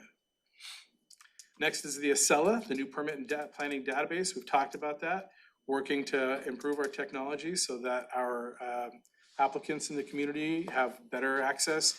We have better analytics and we can decrease the time turnaround of our permits and process. And then finally here is the fee study. The budget office for a long time had been saying we need to get a better handle on where our fees are and where we compare and what the different items within our budget mean for development services. And the Board of County Commissioners approved the funding for that. A couple of years ago, we were able to get an RFP at the end of last year approved, and we've been working with the FCS group, who has provided, I think, great input, data research, analytics. They will be coming to you September 18th, I believe, September 25th. Thank you. September 25th to provide you more information, but that is a big success that we've got that lifted off the ground. We've had multiple meetings with multiple departments for the past few months, including the Budget Office, Department of Health, Public Works, all of CPED, and the different organizations within. So that's a huge success. Okay, I'm gonna read the Development Services staff successes. Stacy says about Development Services, smooth pivot into the HCP implementation. Develop very user-friendly forums, processes, and customer support team meetings to walk applicants through the process. The team involved is Josh, Brett Burris, Vince McDowell, Carolyn Holt, Don Zart, and Shannon Vincent. Second, user-friendly website development. Development Services use transition to new site to organize their content in an easy-to-find and understand categories and layouts. The team for direct recognition, Sandy Norton, Vince McDowell, Sharon Lubitanig, Lacey Garner, and Abby Adams. And then in terms of compliance, I'll read some of the successes within compliance. Specifically, Jason Morgan eliminated his case backlog. August of 2021, there was a massive case backlog, many weeks and months behind on inputting the addresses, spent time organizing the process efficiently. By the end of 2022, all of the incoming complaints were inputted within a matter of days, sometimes the same day. A tracking system was created to retrieve case information quickly, and at the time personally resolved, closed 307 cases since August of 2021, and 109 cases closed in 2023. So that's one of your compliance members. Redesigned the way site visits were conducted, combined multiple properties for site visits to reduce wasteful individual case drive times, used mapping software to make site visits an efficient manner so drive time was minimized without needing to backtrack, saved significant amount of time per case, wear and tear on county vehicles, and miles reduced. And efficient compliance means more permit opportunities and less environmental damage and unsafe living situations resolved. So well done, compliance. All right, that is the end of the highlights portion. Can I ask one thing? Certainly. Because I know the next topic's a big one. You were talking about the community flood rating. Yeah. And you were saying that's a big deal in only 7 communities and like, I think I know, but I think the public ought to hear. How do we get that? Like, what do we do that puts us in this elite category of 7? How do you get that rating? Is it flood, is it regulation of where you can build relative to flood mapping? Or what have we done that's so special that put us in this category that nobody else seems to be able to get into? Go for it, Jeremy, and Ashley, I'd leave it to you. Jeremy was our previous flood. CRS coordinator. So just very high level, because CRS program gets way into the details of what we do on all of our county programs. It has to do with our regulatory practices and our permitting practices, how we permit and what we do with our permitting, making sure that we protect people properly when we're allowing them to put their houses where they're going. It's also the educational programs that we engage with our communities on that has to do with what community planning does, what emergency management does, and public works does across the county. All of those things are measured, and also our planning documents that go into what we're doing. So our flood planning that we do, our emergency management planning, all of those that all factor into what rating we get. And it's a very intricate process that staff has to go through and a lot of information. The actual CRS binder is about 3.5 to 4 inches big, with many different things in it on what you have to do. But that's the high level. It's what we do as a county to protect our citizens. And we can provide a more in-depth briefing. We do it every few years on the CRS, but it is quite technical. It is very technical, so. Okay, so this is a big portion of the conversation that we want to have in terms of where we are in the permit and planning. Commissioner Mejia, I think, referenced earlier something to the effect of our organization is often in the public eye. This this is the portion that people get most frustrated about within our group. And there are lots of opportunities for changes. We are better than we were, but we're not as good as we're going to be. And we're at this breaking point where we need really a full understanding of what the problems are, what we've done in the past, and what our potential future solutions are.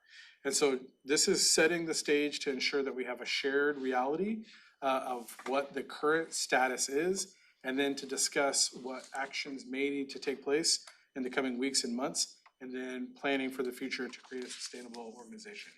So first, I draw your attention to that top portion of the slide. We categorized our building permit flow rate.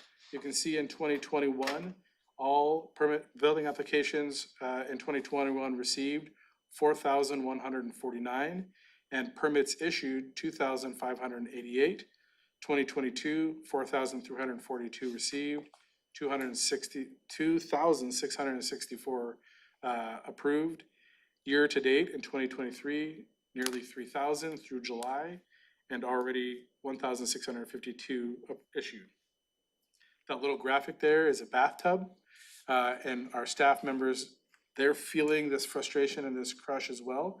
And the way that they have described it to me is it feels like there's a bathtub and that they're the drain and they can't drain fast enough for the amount of water that's coming into the bathtub. And those numbers suss that perspective out.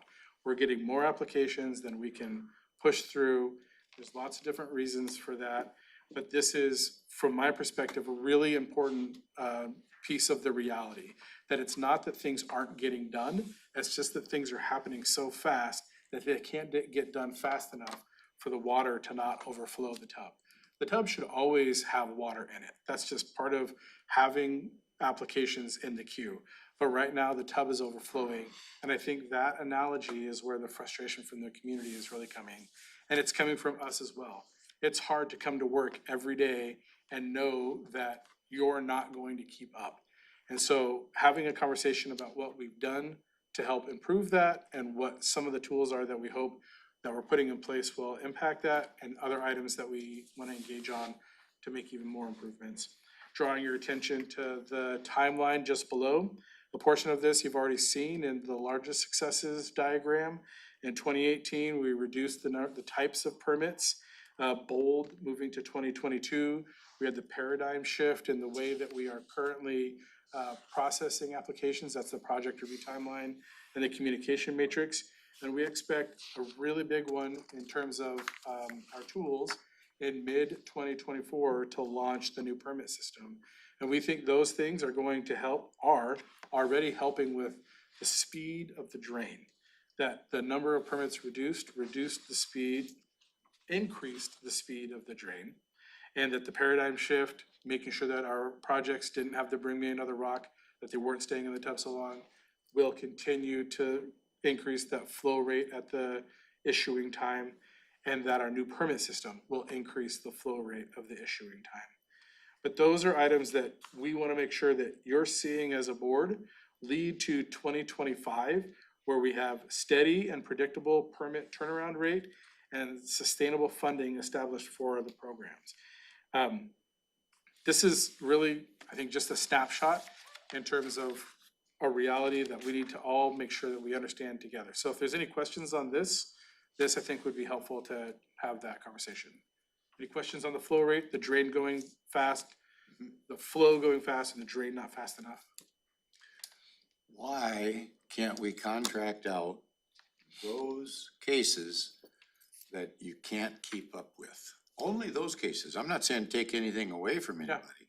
Why not be able to contract those jobs out to professionals out there in the field?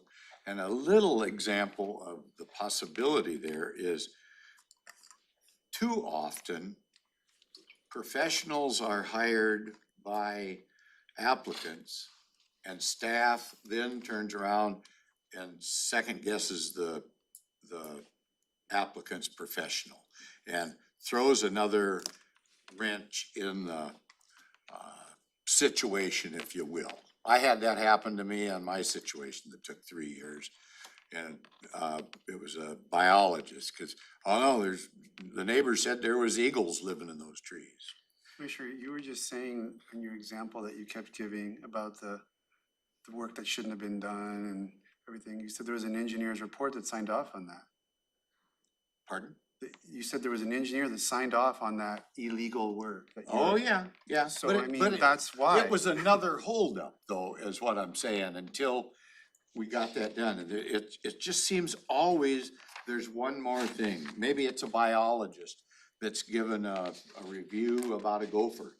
If the biologist has signed off, everything's okay, accept that. Quit second guessing everything that comes in so that the delay factor is less. You were just complaining about how staff accepted the engineer's report that was bogus and they went ahead and did work. No, first, they said, no, you had eagles, the neighbors said. I'm talking there's about a different situation. Oh. The one that you were always using as an example of, you say that, maybe it was something corrupt going on, that a neighbor of yours or someone did a whole bunch of work and it Oh, was. you wanna come out and see that when there's 5 of But us, I'm I'm just gonna take saying, you out there. in that situation, you mentioned that they had an engineer's report signed off. No, the staff signed off on it and signed off on the on engineer's report. everything.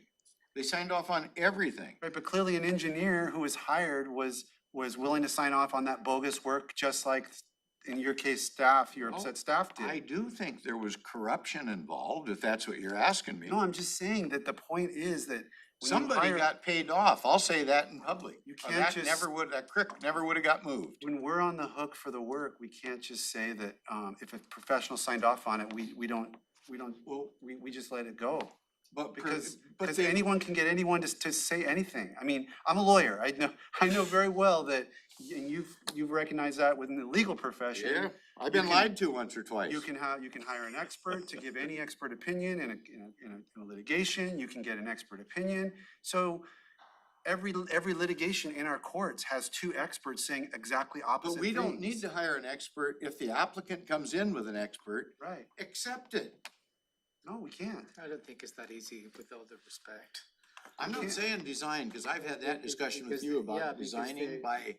Yeah, because there's, what do you know, get prepared for? I gotta speak about my profession, Yeah, as professional an license engineer, as yeah. an engineer. And no, all engineers see the whole issue the same way. And when they submit plans, personal experience in my past life, some engineers requires the design by review. They submit a Backward, plan, and then is relying on the review process to tell what to do. Because the applicant is the one who pays this consultant by the hour. So it's an ethical component to that, number one.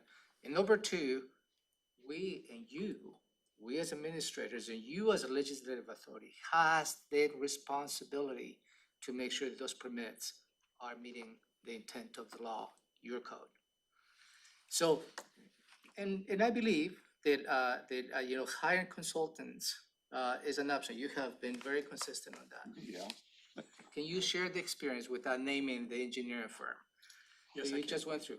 And because we went through exactly after you mentioned that, we embarked in this journey to hire a consultant to help us with the backlog. We did. And our team members spent a lot of time working to set the foundation to what we thought was going to be, I think the assistant county manager referred to it as not a panacea, but we thought it might be. So we provided a consultant, an external consultant with what we call our gray files for a simple review of completeness, which we expect a junior staff member should be able to complete in a relatively quick period of time. What we found was just like within other reviews, the time that it took was more than we were able to do it internally and cost more than we could do it internally. And so we, after spending months of trying to work through that external consultant, providing them the things that we needed to have done in a quick turnaround, it was not able to be accomplished. And instead, we spent 3 to 5 months working on building those foundations to try and use that consultant, and it didn't work. They couldn't do it as cheaply and they couldn't do it as quick. And so we pulled back on that. We triaged our internal team, we changed some systems. Happy to say that the grade files went from, and I don't have the numbers, so I'm gonna do a visual. Went from here, no joke, we stacked them all in one place, to here in a matter of months. And it was difficult to go through that process. It was difficult to not have the big win when we thought we were gonna be able to use an external consultant. But it's clearly understood, Commissioner, we know that the timelines are frustrating and we're trying different things and that one didn't work. We do have 2 more big slides before the end of the presentation, but I wanna be respectful of the chair and any. Let's go ahead and take a 5-minute break before we return, and then we can go ahead, do the 2 slides and go into questions. Great.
We are back from break. It is 4:12, and I'm gonna pass it back to Director Cummins, so go to the next slide. Great, thank you. Yes, let's go to the next slide. Now that we have that slide as our shared reality. Moving to the next slide, this is, I really want to provide gratitude to FCS Group. We knew that where we kind of were in terms of benchmarking with other organizations similar to ours. And we also knew that we had had multiple staff reductions over the years while the permit rates stayed relatively steady. But FCS Group really did, I think, a really nice job of putting some data behind that and then providing us the metrics to present these items. And FCS, like I've said previously, will present on September 25th in a more complete and detail-oriented way. But we knew that these next two slides needed to come before the commissioners as soon as possible. The first thing that we have sussed out during this process is where we land with Thurston County as compared to other jurisdictions. I know that this is a little bit small in your handouts there, but you can see in the building fees for commercial projects, this is calculated fees based on a $1 million new commercial building. That Thurston County is below Lacey, is below Lewis County, is below Snohomish County, and is below Olympia and Tumwater. We are just above our fee rates in this for Whatcom County, Pierce County, and Clark County. So middle, low on building fees for a commercial project. The next is land use fees and final plat.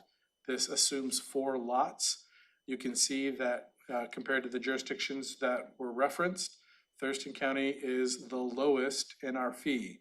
Lower than Olympia, Snohomish, Lacey, Whatcom, Tumwater, lower than Clark, lower than Lewis, lower than Kitsap. And then finally, what we have here in our building fees for residential projects, calculated fees based on a $400,000 new residential home. You can see again that Thurston County is middle low. We are lower than Snohomish County, we are lower than Lewis County, and we are lower than Lacey and Tumwater and Olympia. For a snapshot of where your building fees and land use fees compare with other jurisdictions. And again, more detailed information can be provided at the September 5th FCS briefing. The fourth graph on this chart demonstrates the historical number of FTEs related to Fund 4124. 4124 is the building, land use and building permit fund. So that's specifically and directly the money that is received for the building and permit. 4124 does not include compliance, which is funded from the general fund. So you can see that we have categorized the green bars are the number of employees over the years that touch 4124 that are funded in some part from 4124. You can see in 2008, we had over 60 employees. And then that orange bar is the rate of applications coming in. These are, I believe, building application permits. And you can see that the crash that we all recall, the Great Recession from 2008 to 2009, you had a pretty quick drawdown on that orange line, but also a reduction in staff. It went from over 60 in 2008 to within 3 years in 2011 below 30, and a low in 2012 of it looks like I would say 26, 27. We have built up over the years from 2012 through 2017.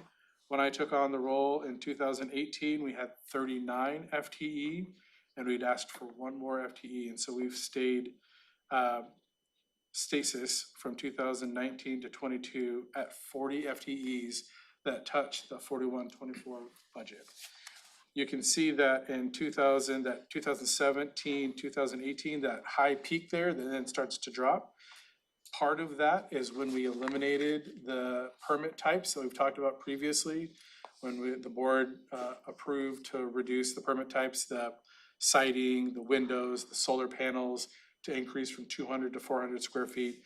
So that was one of the first things, if you recall the timeline and the bolds, That was one of the first things that we did to try and slow down the flow that was coming in so that our folks could catch up with the permits that we had.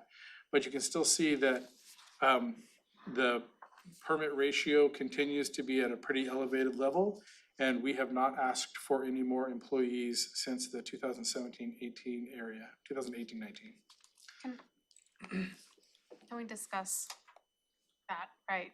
I guess it goes back to the beginning, right? Paying for your, I know that there was probably some very hard decisions back in 2008, 2009, right? But just seeing that huge drop and then not seeing that, there's not even like a really slow recovery. I mean, we're not, realistically, we're 24 short than we were back in 2008. And I mean, that's a huge drastic number. So my question is, with that 6,000 permits that we were processing back in 2008, right? When it comes to kind of, I guess, the permits issued, right? Is there kind of data with that? Were there, since there were elevated number of permits, elevated number of staff, right? Were we seeing more permits issued, They were keeping up with the flow. keeping up with the demand? It wasn't that gap that we're seeing. There was no water overflowing the bathtub. They were keeping up with the permits coming in and they were issuing the permits. All the developers were happy. I don't know about happy. Never the case. Do we have any indication of time to issue permits way back then? I don't have that at my I don't, fingertips. I'm not aware that that data exists. So, you know, it's just, I guess it's just, I've seen these numbers before and I think it surprises me every single time, right? That we've kind of been just limping along. And compared to other, I guess, departments around Washington State, like for where we are in population, I mean,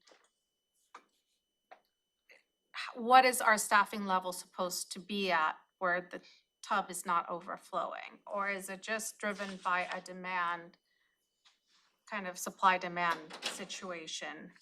So. Yeah, and I think, so there's a couple of pieces and maybe the next slide will be helpful as we talk about the budgets. But I think first off, I would like to own a piece of that it did not, the budget did not support increased FTE. And I made a decision that the processes needed to be looked at first, that it wasn't, that the Bring Me Another Rock, which while increased time, also did increase revenue. The hourly rate was money coming in. And so I didn't ask for more staff because I believe that the processes needed to be improved, not just throw people at this problem, but that we needed to change culturally. So that was the first thing that I own. Second is that I believe that our database, our permit, our technology needs to be improved. That we could put people in these positions using antiquated technology, but there is a place where a more responsible solution is to upgrade our software and technology before we put new people into this role. And that my larger goal as the leader of this organization is to create an organization that's sustainable, that adheres to sound people, process, and tools, and knowing that our tools and processes are appropriate, so that if we do have a cyclical drop in our permits like we did in 2008, a big drop again, that we haven't hired a whole bunch of employees that we then have to lay off.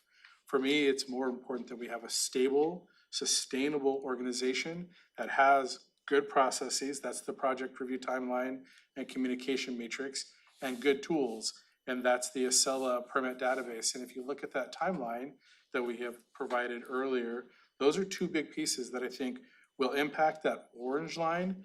So we'll have potentially, it doesn't impact the orange line, the permits are gonna stay the same, but it could impact the turnaround time of that orange line.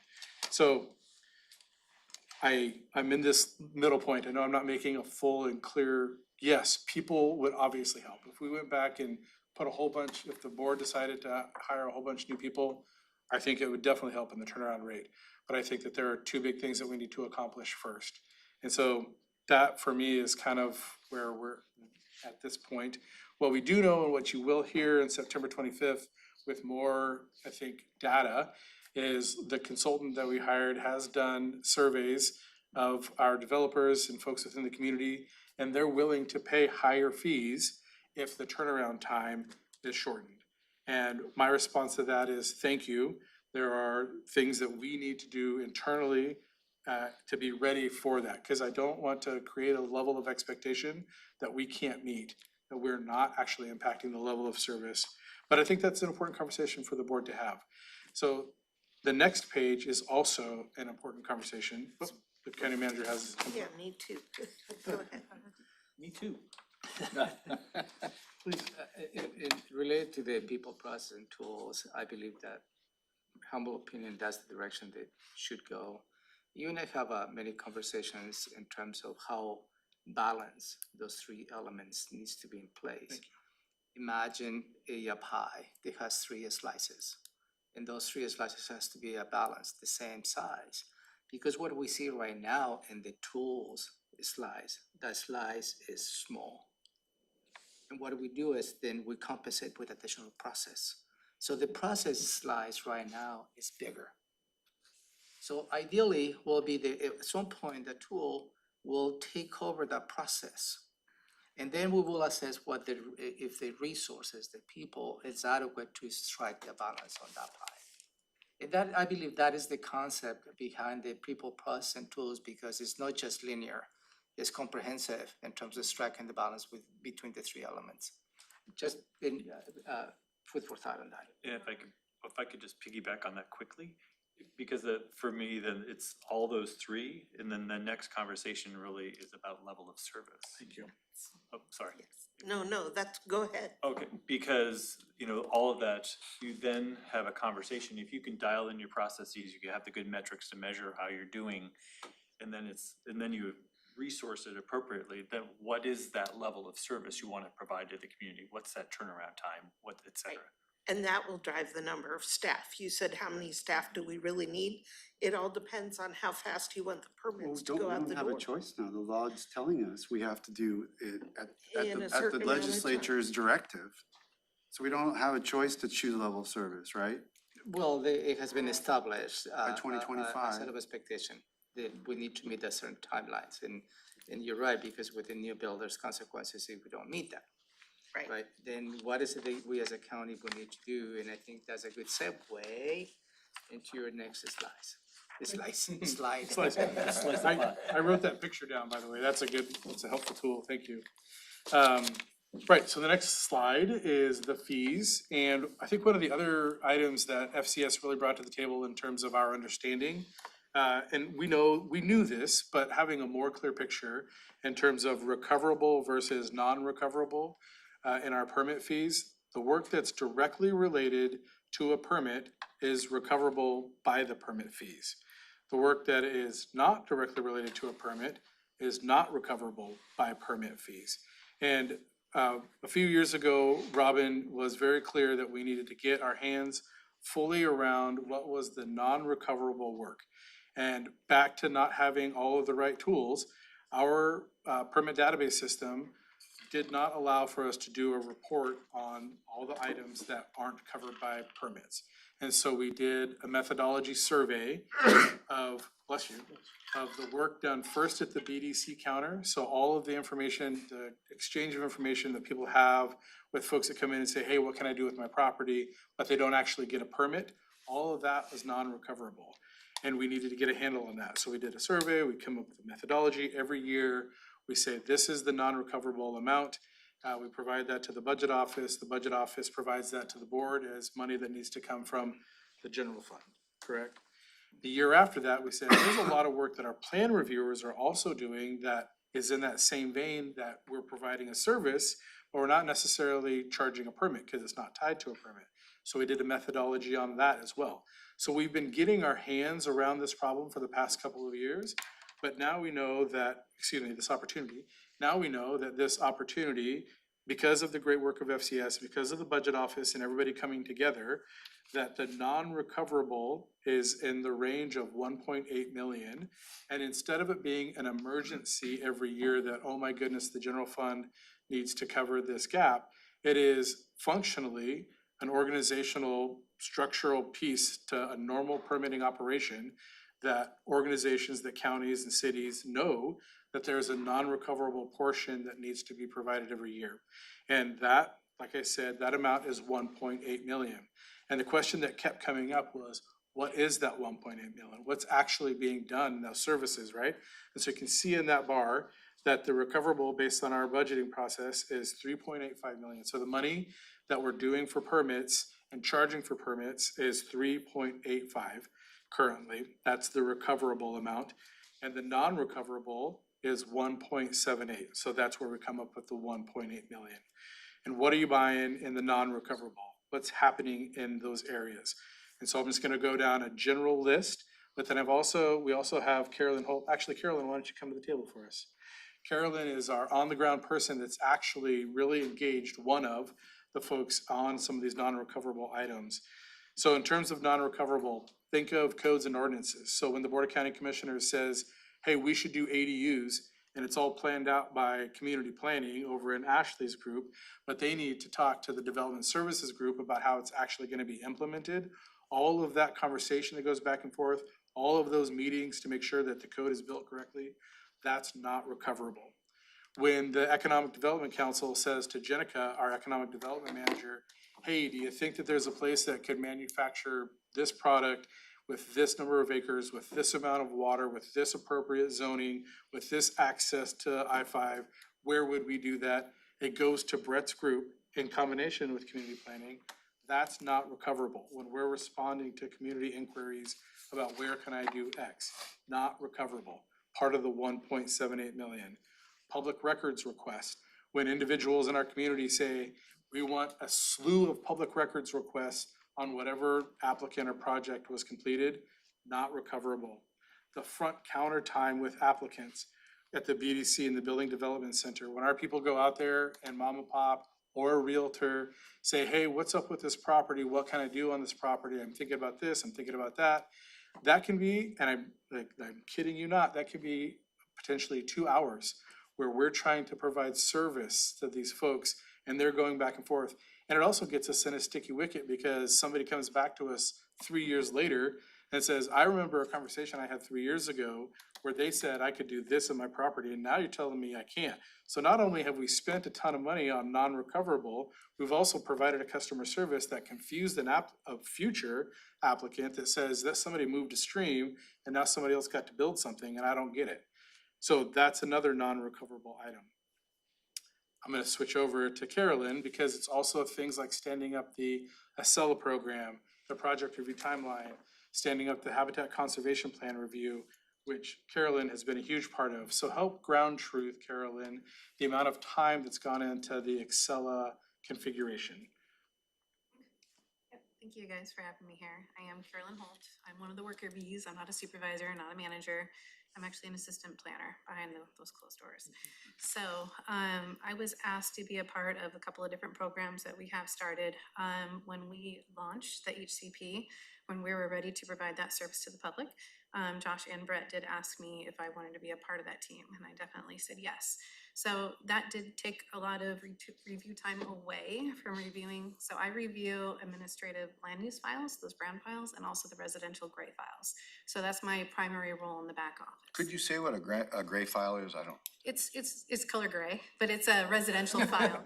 Residential. Residential building permit, that's Oh, what that okay. is. I heard it referenced earlier, so just kind of provide that information I to was you. gonna ask the same question. Yeah. Just got. And the brown file is just administrative level land use. So the amount of time it takes to educate the public, you guys know yourselves. So when it came to the HCP program, it was a very confusing program. The public was not familiar with it. Excellent video on the website, excellent information by Stacy Klein, she provided that. But it was still very confusing. If you guys ever seen that application with the BMPs, the best management practices, there's over 40 of them, and they have to explain every single one of them. So what Josh decided to do is send out an email for those applicants that have been waiting for this program to finally launch, and provide free time of our review time to sit down with them with a one-on-one conversation. And there was a half an hour time blocks, and then they can actually sign up for that a couple of different times if they didn't understand the first round. So we provided that service to them. We had empathy, we had education. It wasn't just the citizens that came in with the mom and pop, it was actually consultants that came in as well, because they were there on behalf of their client. But they also, we gave them the tools to educate other citizens here, so they can explain the HCP process. So it kind of grew like wildfire, and we really did appreciate their time, because they're on the clock just as much as we are. So I don't know how many meetings we've had, but I feel like it felt like 50 or 100. This was a lot. Some repeat customers. Yeah, some were repeat customers, but I tell you what, we had definitely positive feedback in the end. They're like, we've never had this level of service from Thurston County before, and we thank you guys. And Josh was there for almost every single one of them, so was Brett. And just to see that the manager and director cared that much to actually speak one-on-one with the citizen and listen to them, because we let them talk, we let them express their frustrations. And then Josh was able to educate them on where we were and now where we're at. So they really did appreciate that. But that took a lot of time, and that goes along with the non-recoverable fees, but it was worth it, in my opinion. The other topic you wanted me to talk about is the BDC front counter. So obviously we offer just question and answer time to the public. And that could be environmental health, it could be public works DevRev, it could be planning, and the permit tech too, because it's non-recoverable cost for a permit tech to process applications. So the amount of time it takes to explain our code, the number one question received, is my property buildable? Oh my goodness, you can just imagine how many different avenues we have to cover with that one question. We look on geodata, all the different environmental layers, which we get redirected to the code, Title 24, Shoreline Master Program. We cover all that stuff at the counter, and then they're like, okay, we're looking at another property. Is that buildable? So then you have to go through the whole thing again. But it's good information. The public really does appreciate it, but literally I have spent between 10 in the morning when I get called up there, and I might not see my desk again until 3 in the afternoon, because how many citizens come through that door and just need information from us, because our applications can get complicated, so can our reviews, so is our code. So it's nice for them to be able to come in and just ask that question, but that's time spent that I'm not at my desk reviewing those files. So that does contribute to the backlog. What we try to do, and what I train other staff to do, is when we look at geodata, we're also educating. So if it's a realtor coming in, we are educating them on how to use the website, how to use geodata, how to read the code and interpret it. And so they can take that information back to their client and be able to use that resource, so they don't have to come in as often if they choose not to. The other one is Acela. So I've had the wonderful opportunity as the project facilitator with Acela. So I work with IT, Public Works, Environmental Health, CPED here, and that also extends into Public Works, Stormwater, Public Works, Noxious Weeds. So it's amazing how many departments actually are coming together and helping facilitate this new permitting system. But I have been removed from my planning position to be able to do this 100% of my time. So that's less review time, that's unrecoverable costs, basically. So that's contributing to the backlog. But we see that this is going to be a better future for us, for the citizens, for the reviewers. And so there's a few of us that have taken the 100% role in implementing this new permitting system. I think that was about it. I covered most. Any questions for Carolyn? She's on the ground. She's in the middle of it. I guess I do have a question if are we gonna ask some questions? Yeah, go ahead. I gotta ask the boss before I can ask the question, so. Anyway, when you're reviewing, I've heard it about reviewing the plans, I don't know, I take it they're building plans or something like that. So the development out on Mullen Road, I think it is, Twin Oaks, or what's that big develop? Oh, they changed the name somewhere along the Oak line. Tree Preserve. what is it? Oak Tree Preserve. Oak Creek Reserve, maybe that's what it's been changed to. Yeah. I don't know, there must be, Mullen and Marvin? yeah, well, it's out in that area. Yeah, it's Mullen and Marvin. I don't know how many lots there are, lots of them. And so if you drive through many of these communities that are finished, like that one will be when it's built out, you go by and there's about, I don't know, 4 or 5 designs of, you know, I can see where you'd get mixed up if you came home drunk and didn't know which house was yours or something, because a lot of them look, you know, they're pretty identical, other than maybe the garage is over here, or a door different. But I guess that's just a product of mass production, I guess. But when that builder is having those plans reviewed, and it's the same plans over and over and over, and the geographical layout of the land is basically the same over and over and over, do we give those individuals a break on those plans that don't, I mean, they shouldn't take as much time? I mean, you review it once and, oh, this is the same plan, so I don't know what review means. I don't know your job, so I'm asking you because you're the worker, you know? So anyway, how does that work? Do we give a break? Do we have a step fee system? Because we're reviewing the same thing over and over and over, so they get a break on that? Or do they pay the max every time? And should they pay the max every time if they do, or should we be doing something? I'm just asking the question. It's a good question. Answer it, Brett or Carolyn? Do you want me to? Your call? Developments that have already been reviewed and approved, critical areas, they're vested lots, basically. So when the building plans come in, we call them cookie cutter houses. There you go. Usually it's a pre-scan plan. So the building department has set up a faster review process with these pre-scan plans. It's the same plan on lot 24 is 48 is 49. So it is much quicker in the building department area. Now we do have a separate stack. Josh explained the gray file stack that's now reduced, which is wonderful. But we do have a separate stack for vested lots. And so usually the planning technician was the lower level of planning, and the assistant planners can quickly review those vested lots because the legwork has already been done. So when they apply for now their building plans, it's a much quicker review in those situations. And is that reflected in the price that we charge those individuals? I mean, I hear it from builders that we don't, but I don't know, so. I'll expand a little bit further and then get to that question. So the two processes that Carolyn provided, one is a planning process and one's a building process. So the building process is with the building group and the plans examiners, and the vested lots process is with the planning group. So they are on a track at the same time, but they are on what we call a faster track because they're stock homes or cookie cutters, and also because they've already been reviewed for all of the other details that's typically related to a preliminary plat. As it relates to the fees are the same regardless if it's a vested lot or a non-vested lot. Okay, I mean, so should they be, but I mean, They have to would pay we for be each house. would we be cutting our own throat to make it more, To reduce the fees. to reduce the fees? Well, that conversation is coming up You know, in so, September okay. 25th. Anyway, So just to kind of put a cap on it, they pay for each house, but the review is faster because it doesn't need to be reviewed individually every single time. So they are saving money in the speed of the oh review. yeah, time is money in the real world, I know that, so, okay.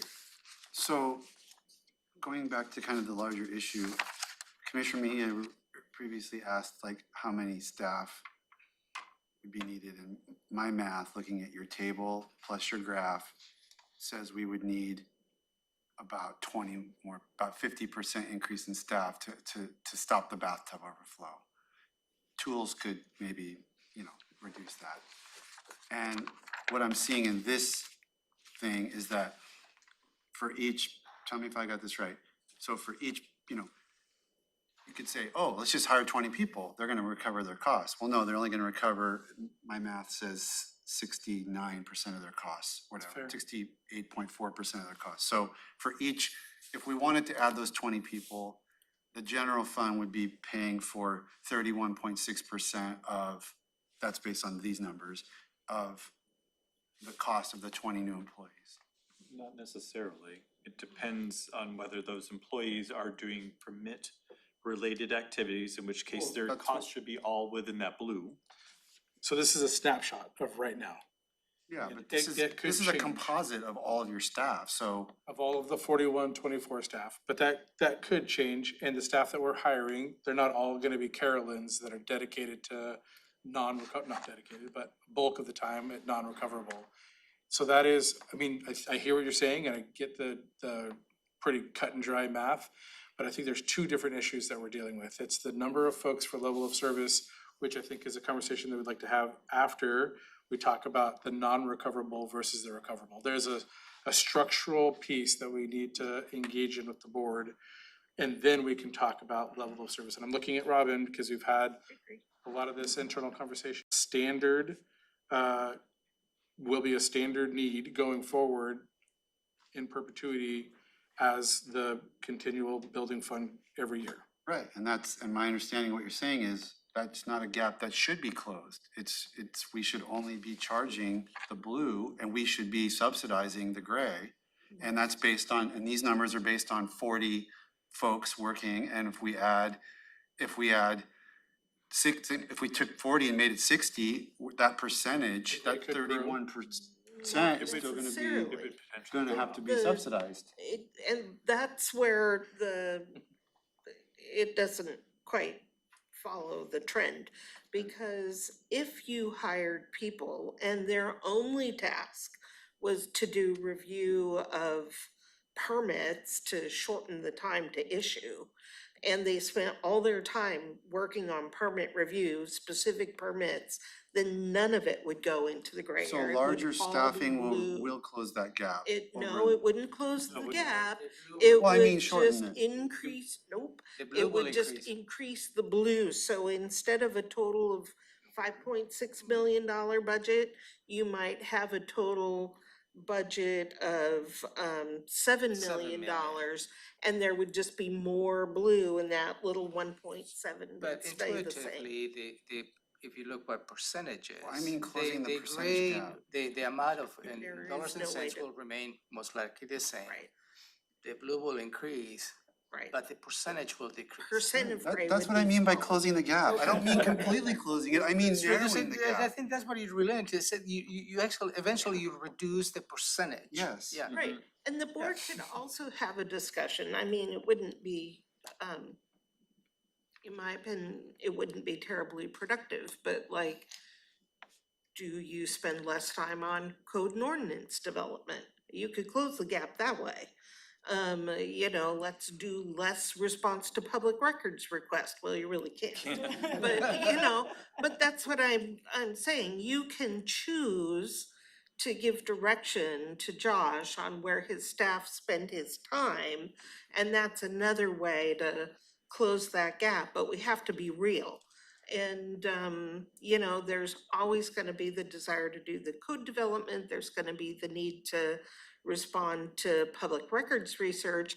Maybe you don't spend so much time on economic development parcel research and tell people, here's how to use GIS. But there's always going to be some amount of non-recoverable. And right now, you're only contributing about 370,000 roughly. You're gonna have to put in another 1.5 million every year.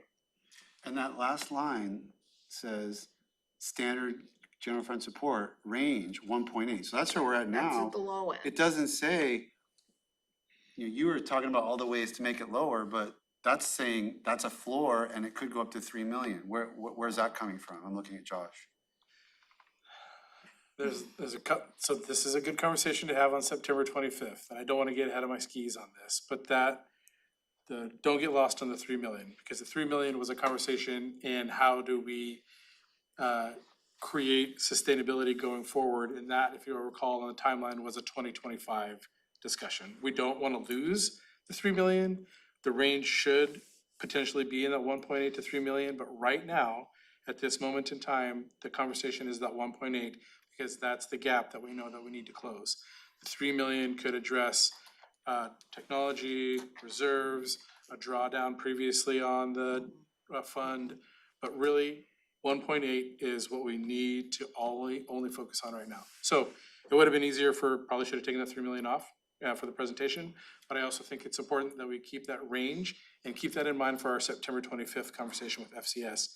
Because what you just talked about in terms of the percentage and closing the gap, this is their bailiwick, and they can have a really, I think, in-depth technical conversation on that. But again, being respectful of the time, I can't believe that we did such a good job of filling all the way to 5. How could we fill all this time? I just wanna make sure that the board is clear that the work that's been done by our team, the work that's been done by the budget office, by FCS, has led us not to necessarily a problem, but something that we get to address as an opportunity. And that being, again, transparent and consistent and accountable is CPED's mission, and we appreciate that there is going to be a further and longer conversation about this. But that if we don't say the hard things out loud and they just don't get said, then somebody else has to deal with them later.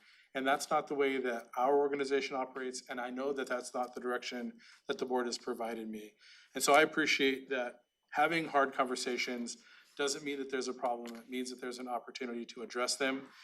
That hard conversation right now is the 1.8 general fund for the non-recoverable.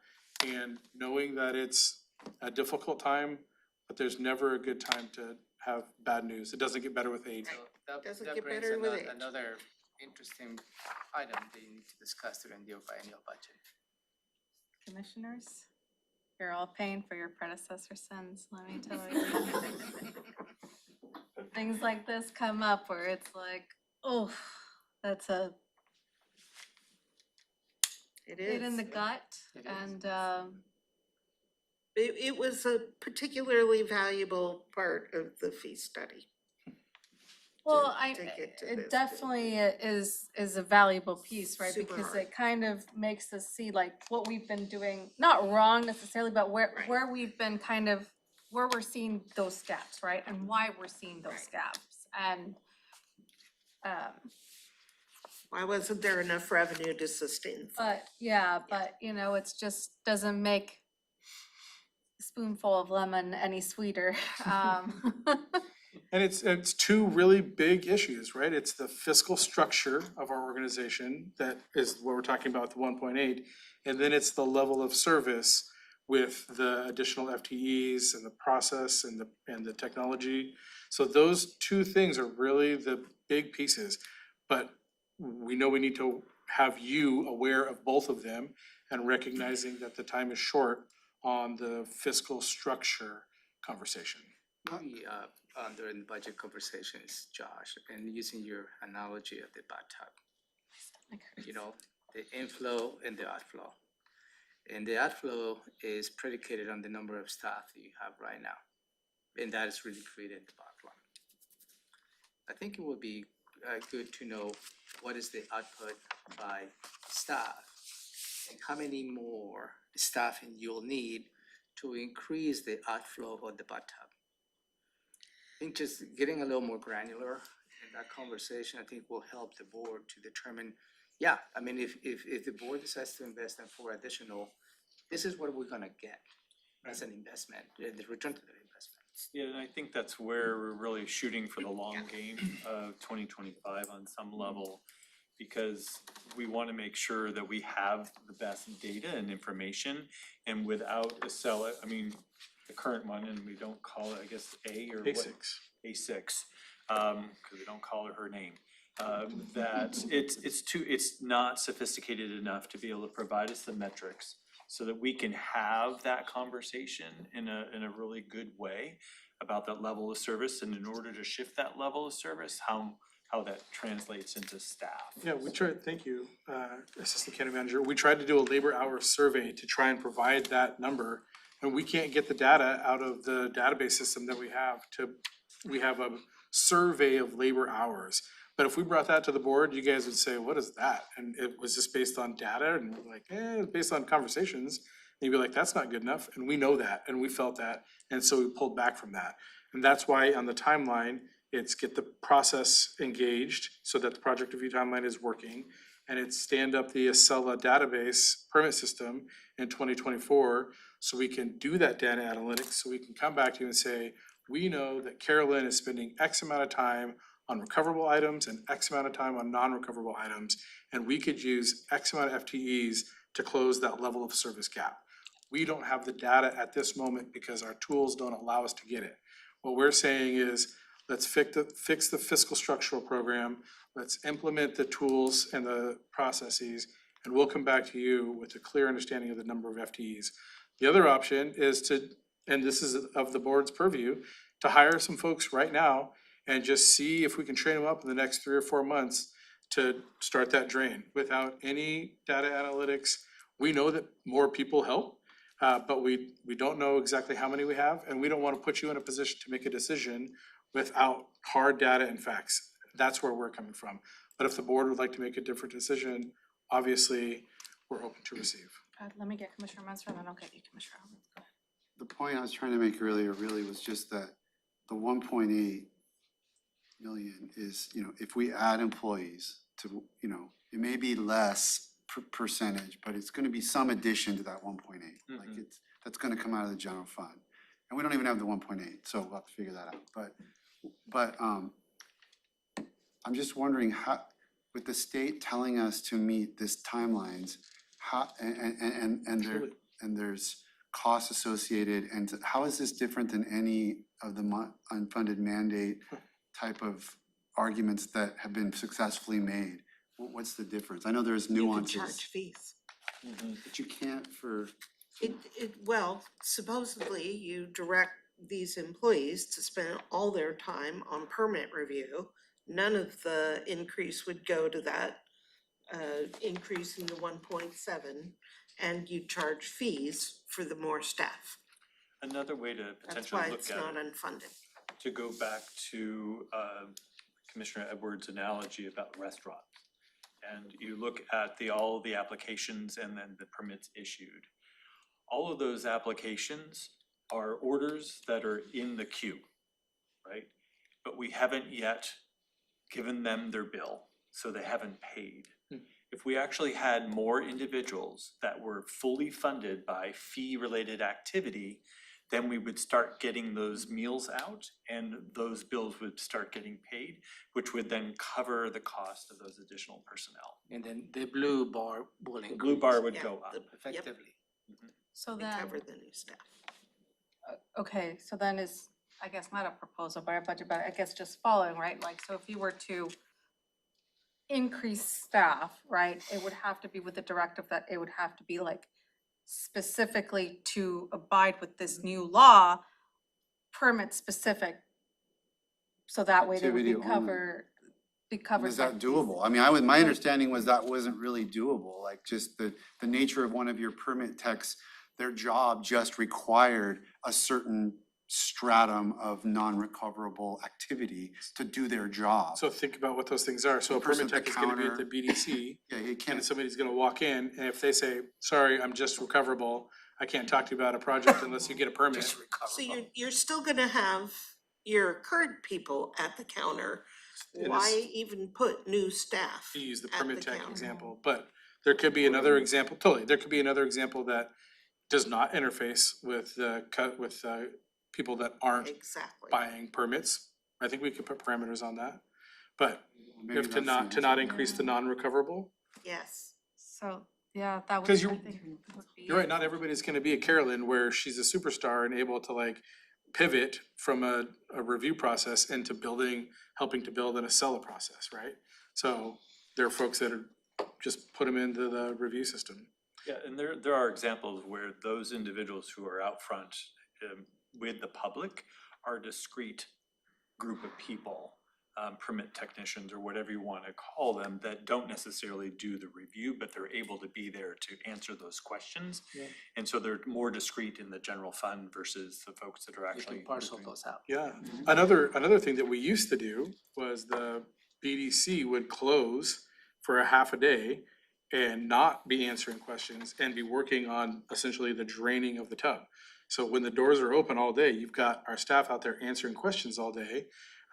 The Board of County Commissioners in 2018 decided to open the doors all day from what time? 8 to 4. 8 to 4 o'clock, so that it met with the builders. But that, all that time that they used to close at noon, noon or 1? Yes, noon. At noon, that noon to 4 to 5 PM hour, that was all the draining of the tub. That was getting projects done. We don't do that anymore. We just keep flowing. So if you wanna think about slowing down the flow and increasing the drain, that could be another tool. Another tool that we've heard about is in other counties, instead of spending a full however amount of time that a person that's not applying once, some counties have a 15-minute shot clock. So you go up there and you say, hey, I have 15 minutes to answer your questions. If their questions aren't answered within 15 minutes, they say you can purchase a time to meet with us again, and the money that you spend on that review time can be applied to a permit if you apply. That's another way to reduce the counter time. We don't do that, like we talked about. It could be 2 hours or more all day, as Carolyn says, of non-recoverable time. So lots of different opportunities to think about that non-recoverable piece, but we wanted to make sure that you knew that that was on your radar. Along with all of the great things that we discussed at the beginning of the presentation. Because we know that this is a big and sometimes unwieldy organization that's trying to serve the public, but we wanna make sure that we live our values and that we're transparent and accountable. Hey, stop now, you can go back 1 minute. And done. More to come. Sure. We'll wait. I think we're gonna talk about this again. We are definitely gonna be talking about this again. Okay, 4:59. Thank you, Josh. Very Thank you good to all of you. presentation. Thank you, very Appreciate it. good. Very good. Thank you. Very good. Thank you, team. Okay, we are adjourned.